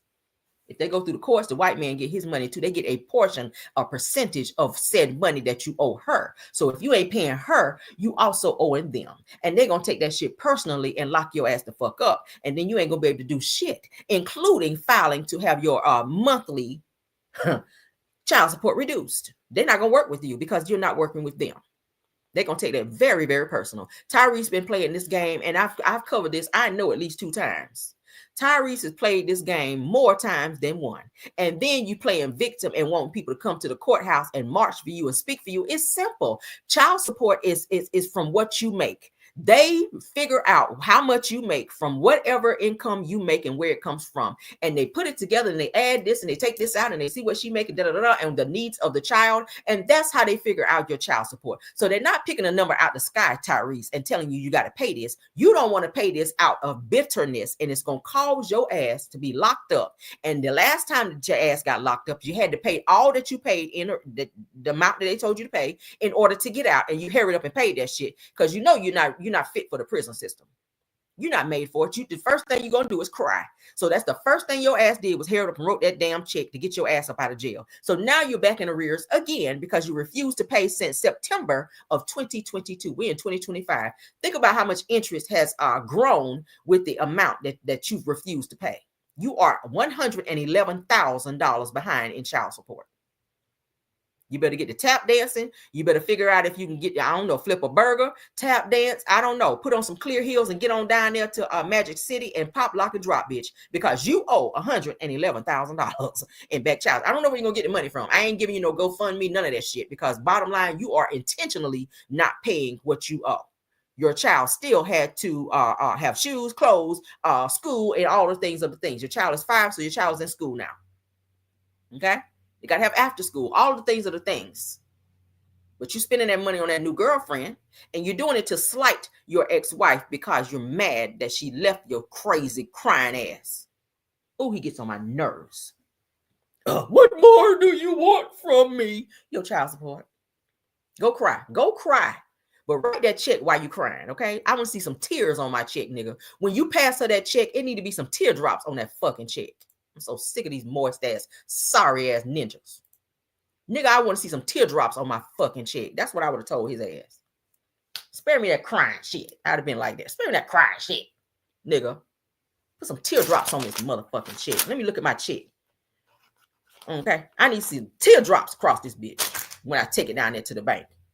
That's what I need to see. When they run that shit through there, they got to run it twice, nigga, because there's so many tears on that bitch. Run my check through that damn scanner. They're gonna have to rerun that shit through there because the tears gonna be blocking my. Run that shit back through there. Some tears on this motherfucking check. All right, that's how you gotta talk to Tyrese because he is subordinate as a mug. All right, let's move on. Somebody said church is in session. Y'all know I'm gonna break that thing down, baby, with church. I know church, honey. I've been in church all my life. I was tired of church growing up. I was like, oh Lord, did I sin that much this week, mama? Oh, can I stay home today? My God, mama made me go to church every Sunday, y'all. I know y'all can't tell. I know you can't tell, honey. I know you can't tell. My grandma was a pastor. Child still is a pastor. Mama was a choir director, so y'all already know what it was. All right. Baby, we had to be in church every Sunday. I hated that, child. I hated it. Oh, I hated it. Hated it. Mama said, all right, you can go out tonight, but you better get up in the morning. You're going to church. I don't care. Go out. Come in late if you want to. I'm still waking you up at the same time. You're going to church. You singing on the choir. You might lead a song this Sunday too. So don't be out doing too much. Because we don't want you all key in here. All right. Mama let your ass know. Yeah, you going out. Go out and party. Go out and gang. But you better be on this on Sunday. This better be you. Saturday night, Sunday morning. Okay. That's how that shit go. All right, but let's move on. All right, so we got some Real Housewives of Atlanta news. Let's get into some reality TV. All right. I know y'all want it, child. Let's get into it. Let's get into the reality. We got all the mess out the way, all the crimes and all that. Let's get into the reality TV, child. Oof. What time is it? All right.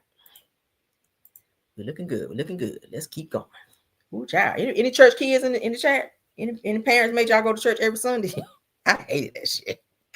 It made me who I am, you know. I still got some work to do. I still got a little work to do. All right. My mouth's still a little slick, but you know, thank God for church. I'm glad because it taught me to be a praying person. It gave me, you know, my religious, and I'm passing it down to my son. That's important. Yes, somebody said yes. I grew up in church. All right. So Real Housewives of Atlanta star Kelly Farrell is accused of owing six-figure sum in unpaid rent on Atlanta restaurant. I didn't even know she owned a restaurant. All right, let's get into it though. Child, you been hanging out with Candy over there? I don't know. Candy and Ty, you been hanging out with Candy and Ty, child. All right, let's get into it. Shout out to the girls of fighting, honey, because that's what we're watching. Somebody said yes every Sunday. Oh, Lord. All right, so Real Housewives of Atlanta star Kelly Farrell, honey, is accused of owing six-figure sum in unpaid rent on Atlanta restaurant. Now, the Prado, I got to look that up and see what they serve. The Prado filed a lawsuit against Kelly, 39 years old, child, on March the 26th. Now, in the complaint, the company claimed that Kelly leased a commercial spot for her. Oh, I'm sorry, y'all, not Prado. The restaurant is not Prado.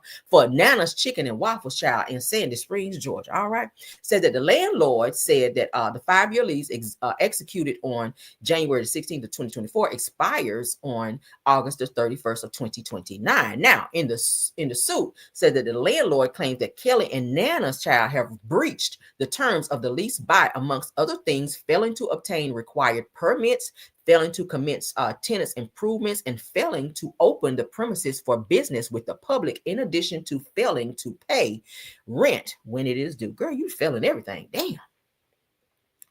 If I don't give a damn was a person, girl, it would be you. All right, so let's continue. Now, the landlord said that it notified Kelly of the defaults in August of 2024, October 24, December of 2024, and February, and finally again in March. Damn, so they just kept hitting you up. You were like, I don't give a fuck, I don't give a fuck, I don't give a fuck.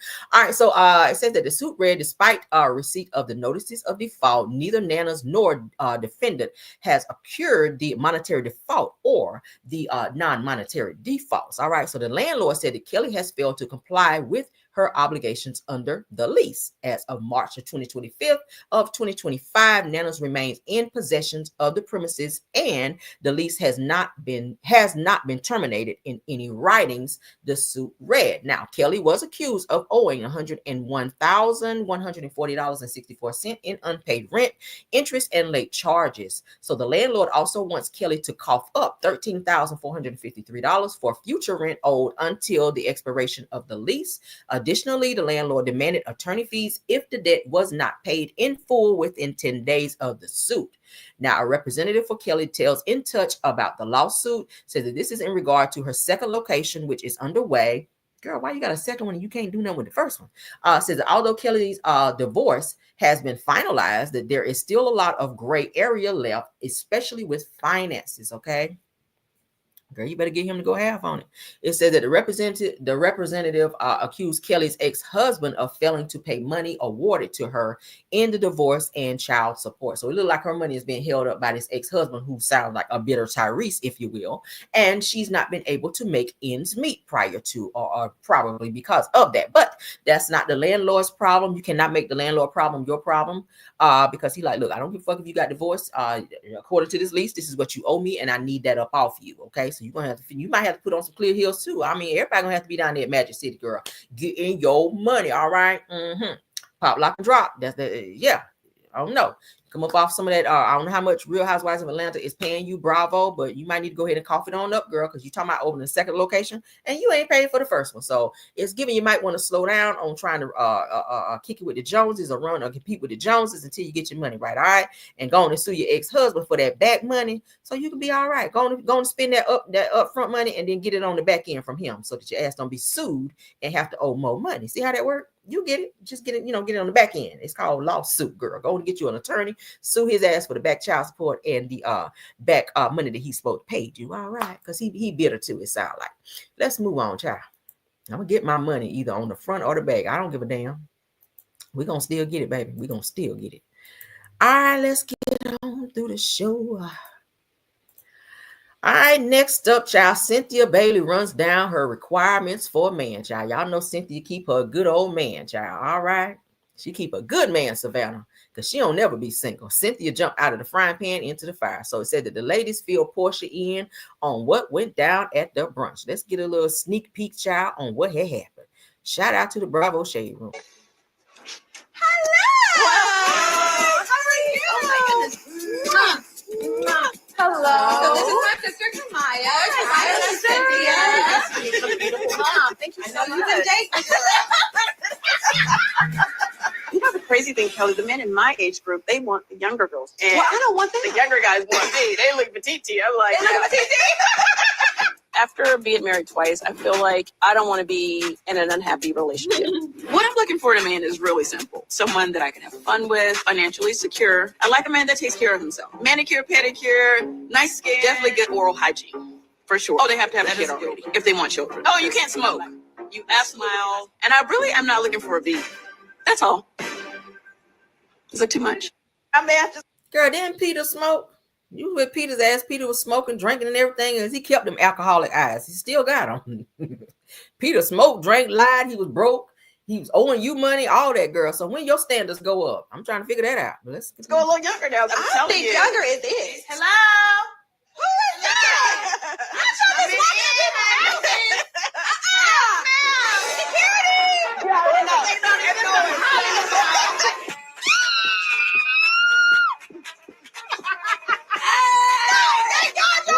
Come on through with the Louis jacket. Let's go. How are you? I'm not Come on, Louis jacket. I mean, what's the bad?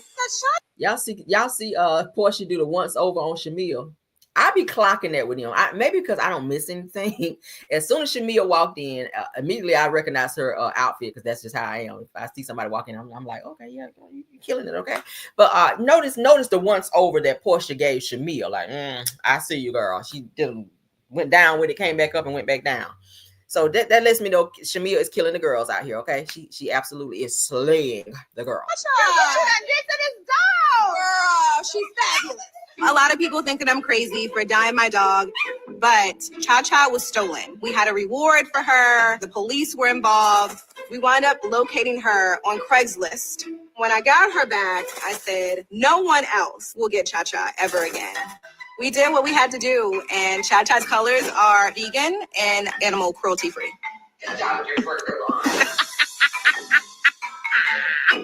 You got all that money to be putting into the damn dog, but you can't pay that damn rent down there to the restaurant and whatnot. Go off, girl. So what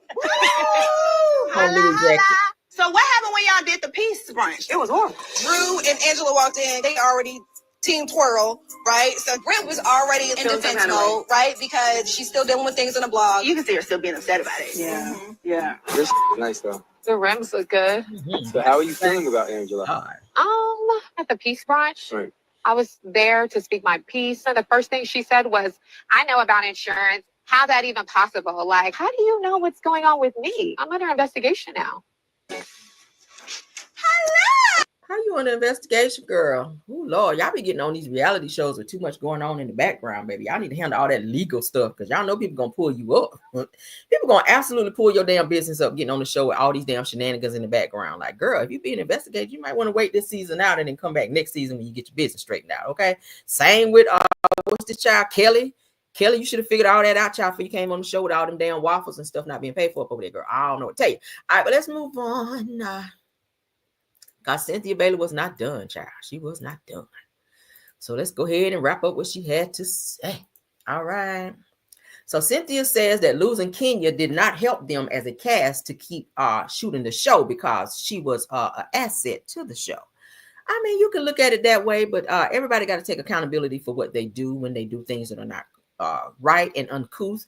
Obviously, the network felt like she went a little too far, and she disregarded the code of conduct, which got her ultimately fired from the show. So we got to definitely look at that in that way. And yes, it's sad that she's not on the show anymore, but at the end of the day, it's her fault. Okay, period.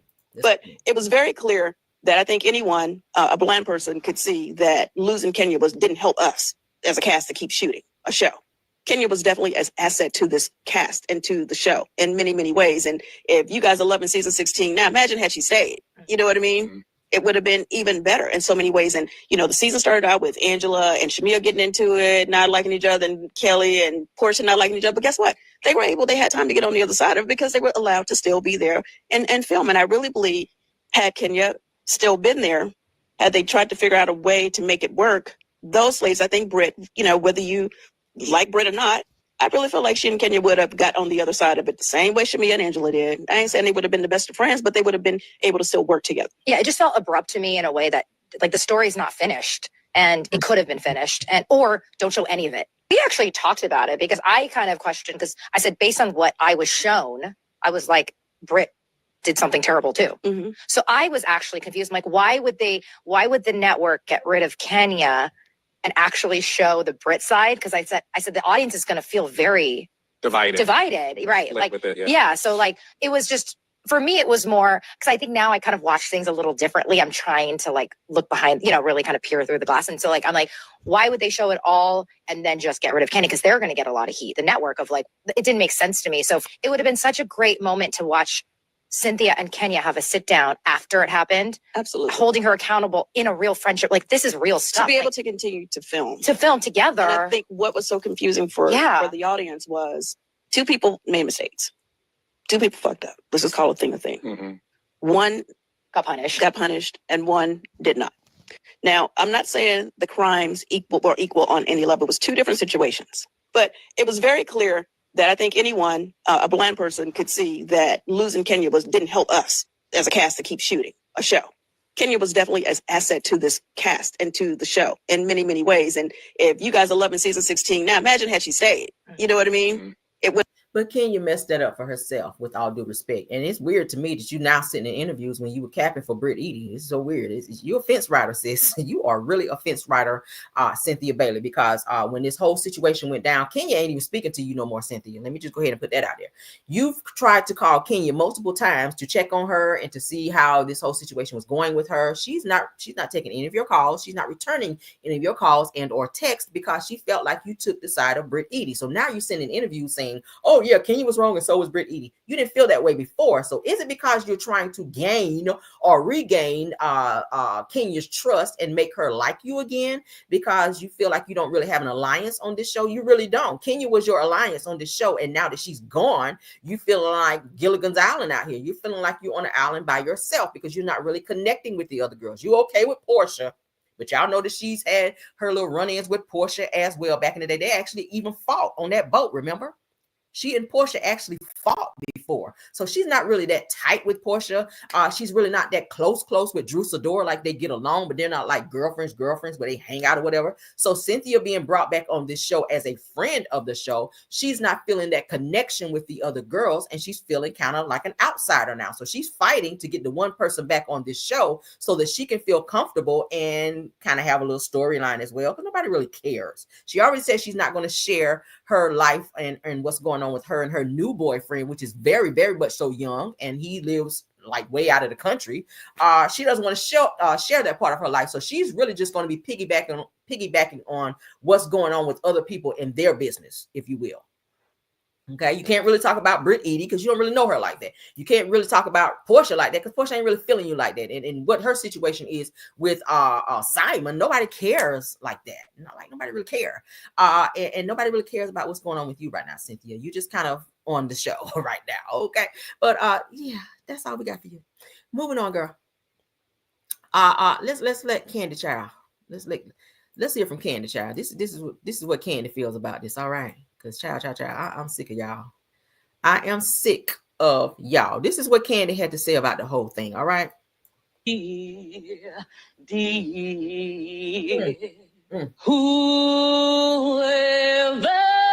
knew that the blow to my chest would come directly flee from you. You could be. You could You're saying, girl, you cut me, girl.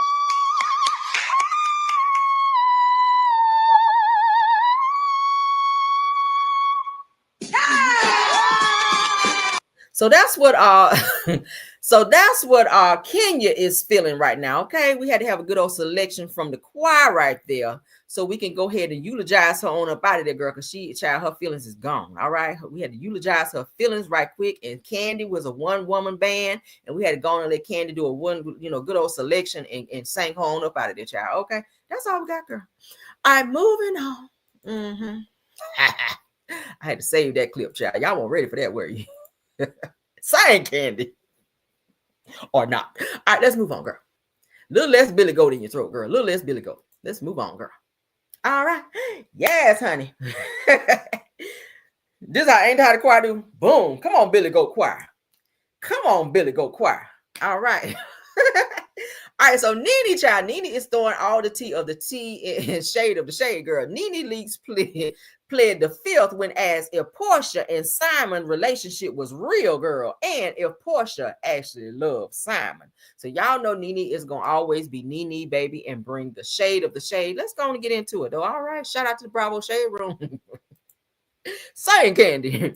Now, you've hung out with Porsha and Simon, I think several times. I have. Do you feel like it was ever real? Well, is this a game? No, we plead the fifth because I plead the fifth. You know, it's not every day I get to sit down with you, so I have to know. Do you feel is like this called sip and drink or something? I don't know. Okay. I'm a drink on that one. Do you feel like Porsha loved him? No. Do you feel like Simon loved Porsha? Yes. Simon loved Porsha. Okay. We'll just leave that there. Porsha. Porsha is currently making headlines because, you know, they dropped teasers. And in this teaser, she is saying that her and Simon could never have any reconciliation because he disrespected her mom. I don't know if you saw this, but Simon basically said that Porsha's mom was in cahoots when Porsha showed up to their shared home with men who had guns. Now, and so he disrespected her how? I need to understand that. You know, I don't understand the logic there, but that is why they are not able to reconcile. That's what Porsha said. Now, if you watch Porsha's spinoff, you saw that she got really heated with Dennis's mom. Yes. To the point where, you know, they were about to fight. Right. And they seem pretty cool to me now. What are your thoughts on that situation? My thoughts are nothing. One, but two, no, for real. I feel like when you marry somebody, they become first. Even your parents, it becomes second to the person that you're married to. And so I feel like if he just said to her mom, or he said that her mother was wrong for what she had done, what's wrong with that? I feel like he's just giving his opinion. So you can't give an opinion towards your mother? He should be able to. He's your husband. He should be first. Now, you've hung out with Porsha and Simon. I need to speak correct. Okay, your husband should be first. I feel like Porsha pretty much kept her mama, Miss Diane, honey, ahead of Simon. Simon fell away. I feel like Simon was in love with Porsha. I feel like he was in lust with Porsha. I feel like his feelings was hurt when Porsha went public and told everybody that she was divorcing Simon, because I think Simon wanted to keep it on the hush hush. And that was just like a trickle down effect, which then opened the door to ICE and everything else in Simon's life kind of tripping his ass up. And he felt away about that shit because I guess he never thought that Porsha was going to leave.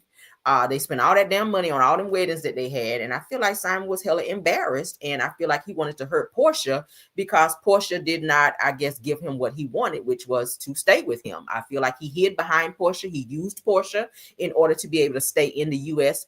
As long as he was here. Y'all know his visa kept running out. And Porsha was even mentioned that when they would be out and going to the airports and places, she was always looking around and looking over her shoulder because ICE and other people kept popping up on them and questioning Simon. So she knew already what she was getting herself into with Simon, but she really thought that Simon had the money that Shamir's husband had, at which Shamir's husband had already told Porsha not to marry Simon. So from one African to another, or is he Nigerian? Anyway, he told Porsha prior to marrying Simon, don't do it. But Simon lied to Porsha, according to what Porsha said, and told her that he had all this money and all these residuals and all these other things going on. And she fell in love with that. Because Porsha like a man with a good old coin. All right. Anybody that Porsha gets in a relationship with or marries, Porsha is doing it for monetary gain. That is her way of coming up. She tried to do it with Cordell. Cordell didn't give her a dime. She didn't get anything out of the divorce with Cordell. The only thing she got was her wedding dress in a box and thrown the hell out. Okay. Period. That's why she went and bought that house that her mother is standing in now, because she was like, look, if anything happens, I can always go back to my house. And I'm happy she kept that house and not got rid of it when she married Simon, because now she's going to have to move out once their divorce is finalized. Okay. And that's according to their prenuptial agreement. Okay. Once their divorce is finalized, because right now Simon is still paying all of the bills in that home, and Porsha just bringing men in and out of their child all willy-nilly, and Simon feels away about it because he's sitting back watching other men coming in and out of the house that he's paying for. All right.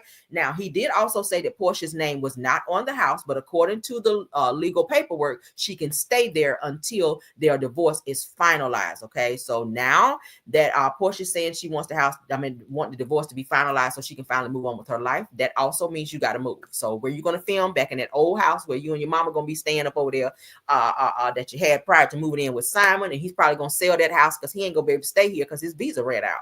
So at the end of the day, girl, you lose again. You lose again because you married for money. And yeah. Okay.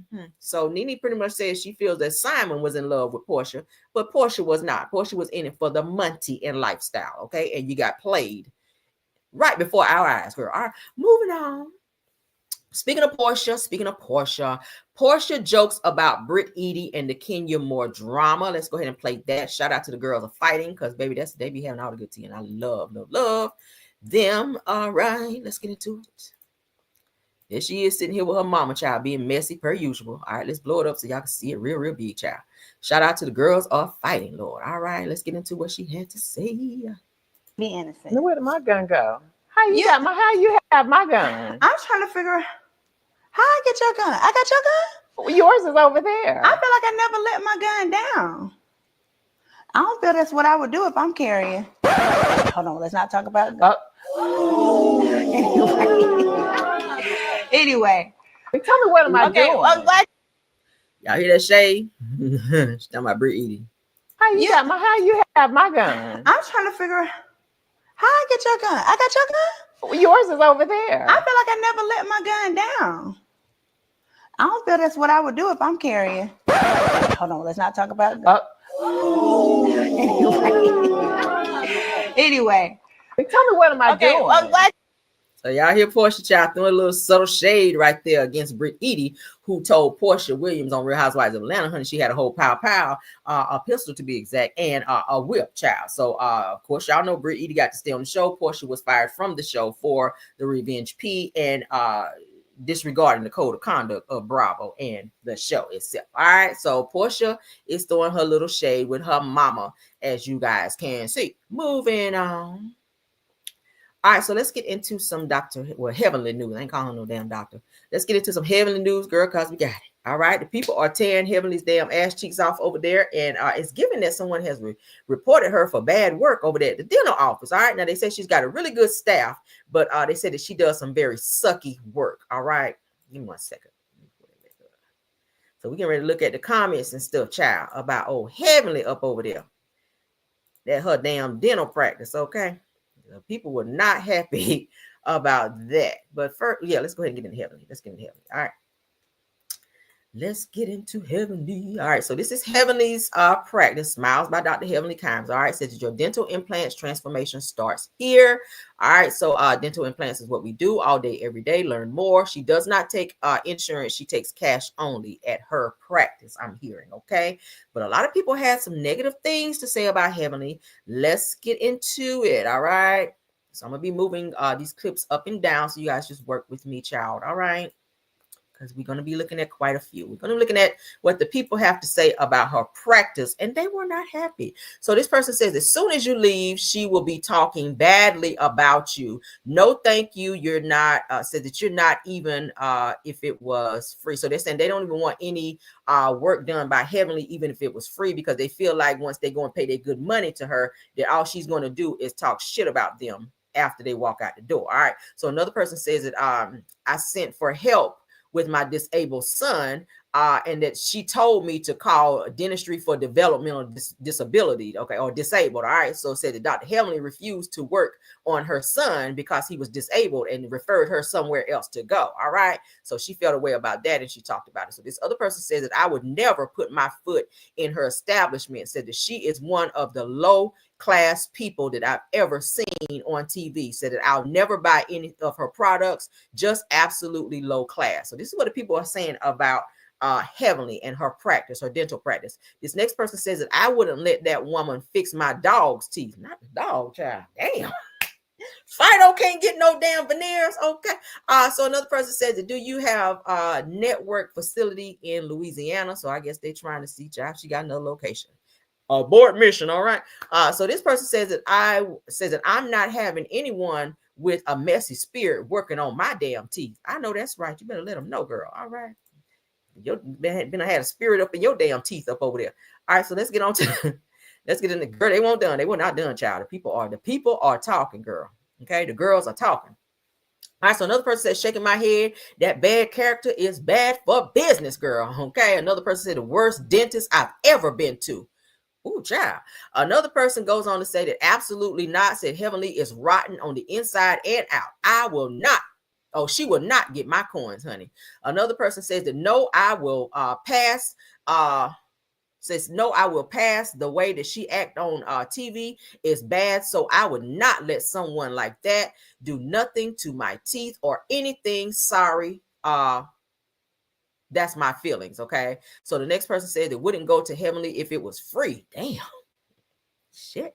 Another person says the dumpster mouth dentist, the menace. Not dumpster mouth. Damn. Baby, they reading down. You hear me? They are reading her ass down. Let's continue, baby, because they were not done. All right. They were not done. They were not done, honey. They are talking shit about Heavenly and her practice. So another person said that Heavenly can't even clean my teeth for me. Said that she's not about to put them bad spirits on me. Said that you don't let everybody touch you, child. I know that's right. So the next person said that she charged $300 for a consultation, and that's got to be paid before the appointment. So I told y'all she don't use insurance at her dentistry office up over there. So you got to pay her $300 just for a consultation, baby, and then you still got to pay her whatever's left, depending on what type of work she's gonna do on you. Okay. So then the next person said, I only need my teeth cleaned. Do you take Aetna dental insurance? No, ma'am. She does not take any insurance. Heavenly only take cash. All right. So this person says, nah, I heard her work wasn't that good. Because y'all know everybody leave out of that girl have horse teeth. All right. Yes, they do, girl. So another person says that, damn, says that all these comments is terrible. And just to think that I was actually considering coming on social media was a mistake for her. Says that thank you all for giving me a heads up. So that person was going to give Heavenly their business, but after coming on social media and seeing them damn comments, they abort mission on her ass. All right, let's move on, because they weren't done. They were not done. They were not done. All right. Oh, girl. Leave it to my petty ass to pull all of them up too. Okay. All right. Next person says, I'm sure that you know this is not a welcoming business. Says that please seek a dentist that care about providing quality service and not just how much money you have. Said that she is very unprofessional. So this is obviously somebody that went up over there, girl, and had some work done, and they were not happy. So another person said to messy, and says she's too messy and teeth are too wide and big, girl. So Heavenly is messy, and the teeth that she put upon the people, girl, be too wide and big, okay? To be horse teeth, I told y'all. All right, so another person says, no thanks, that she's too messy, and don't nobody want to be walking around looking like Mr. Ed, girl. Jesus. Not the Mr. Ed, girl, okay? All right, so another person, child, they won't done. All right, so they said the dentists these days are high, and the biggest ripoff says that I took my niece to a dentist, and they referred me to another dentist after another, and they said it, and all they did was charge for x-rays, saying that they couldn't use the other dentist x-rays. Okay, says that that's when I knew that it was about the money grab. Okay, said that my niece was 4 and wanted to pull out a few teeth. Said that 4, she doing that at 4. Says that do caps, etc. Says that after my cousin told me her experience and her kids' caps fell out quick. Oh, so they're saying that they took him to, she was referred to Heavenly's office, and that the niece got some caps up over there, baby, and the caps fell out, girl. Oh Lord. Not the caps fell out, Jesus. All right, let's move on. Ooh, girl. Ooh, girl. All right, hold on. Let's get the other ones up, child.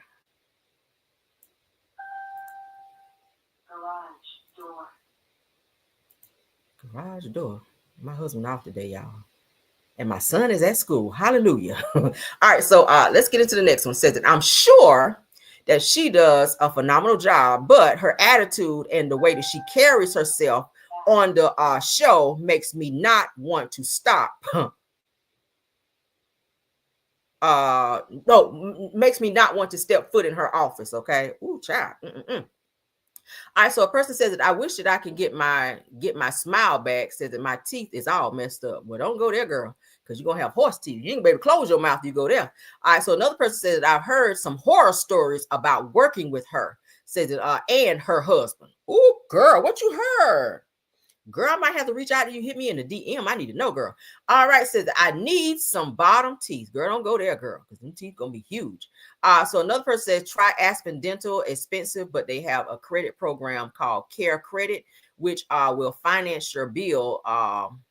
And you can choose how much you the length of time that you want to pay. So they're telling her where to go because Heavenly only take cash, girl. Okay.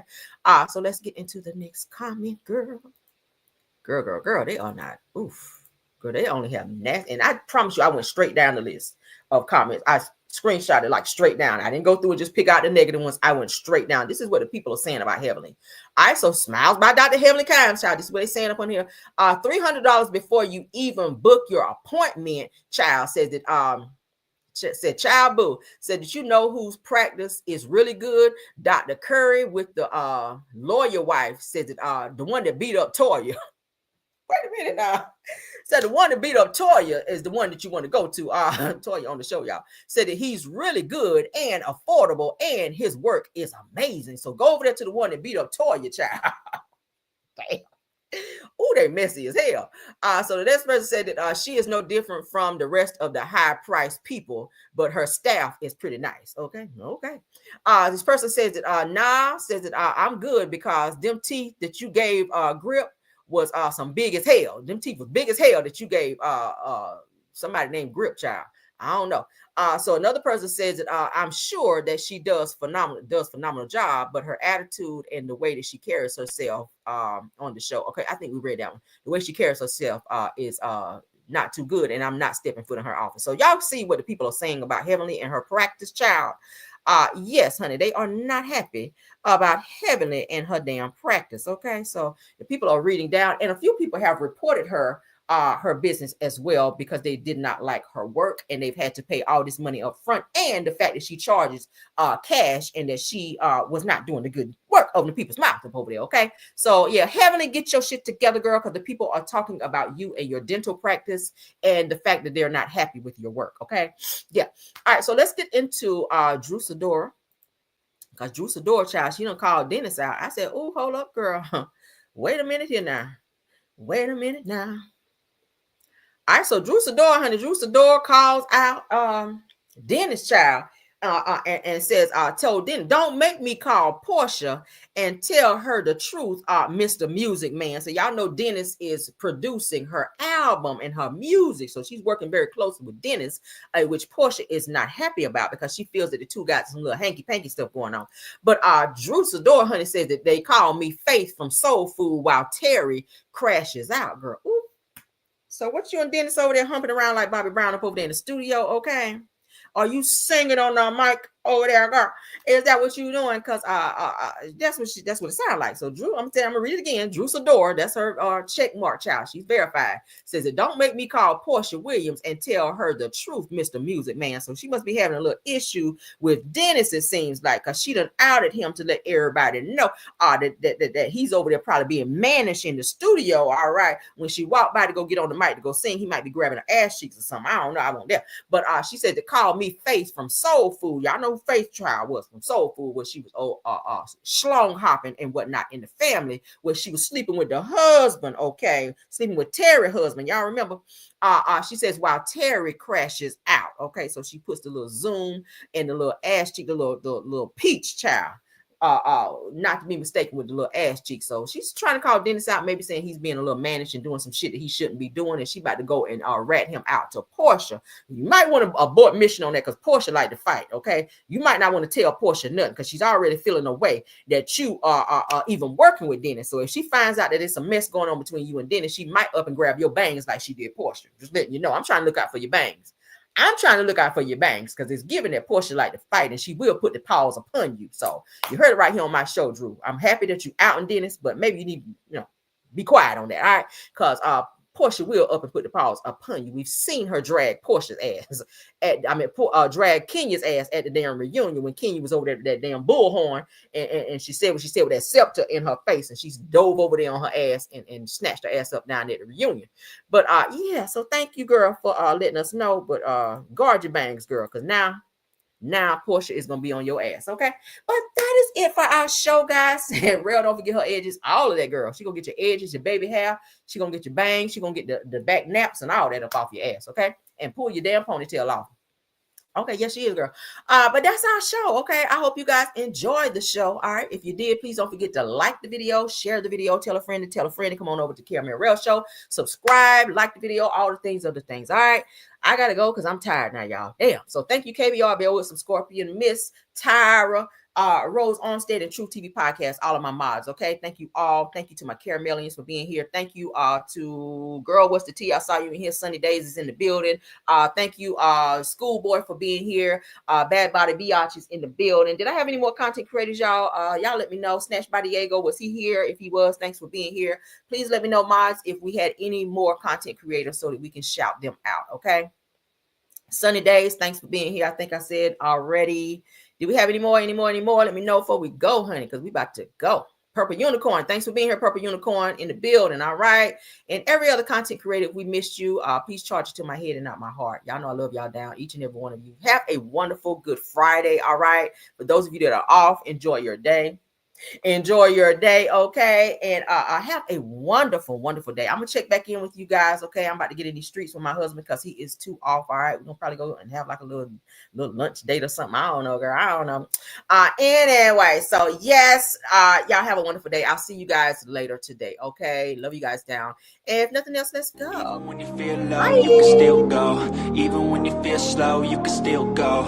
Even when there's no hope, you can still go. I never answer to no, man, I still go. Go, go, go, go, go, go, go, go, go, go, go, go. Hustle hard, hustle every single day. I'll be making moves till I'm buried in my grave. To the system, I don't wanna be a slave. I've been doing shit my way, or the highway.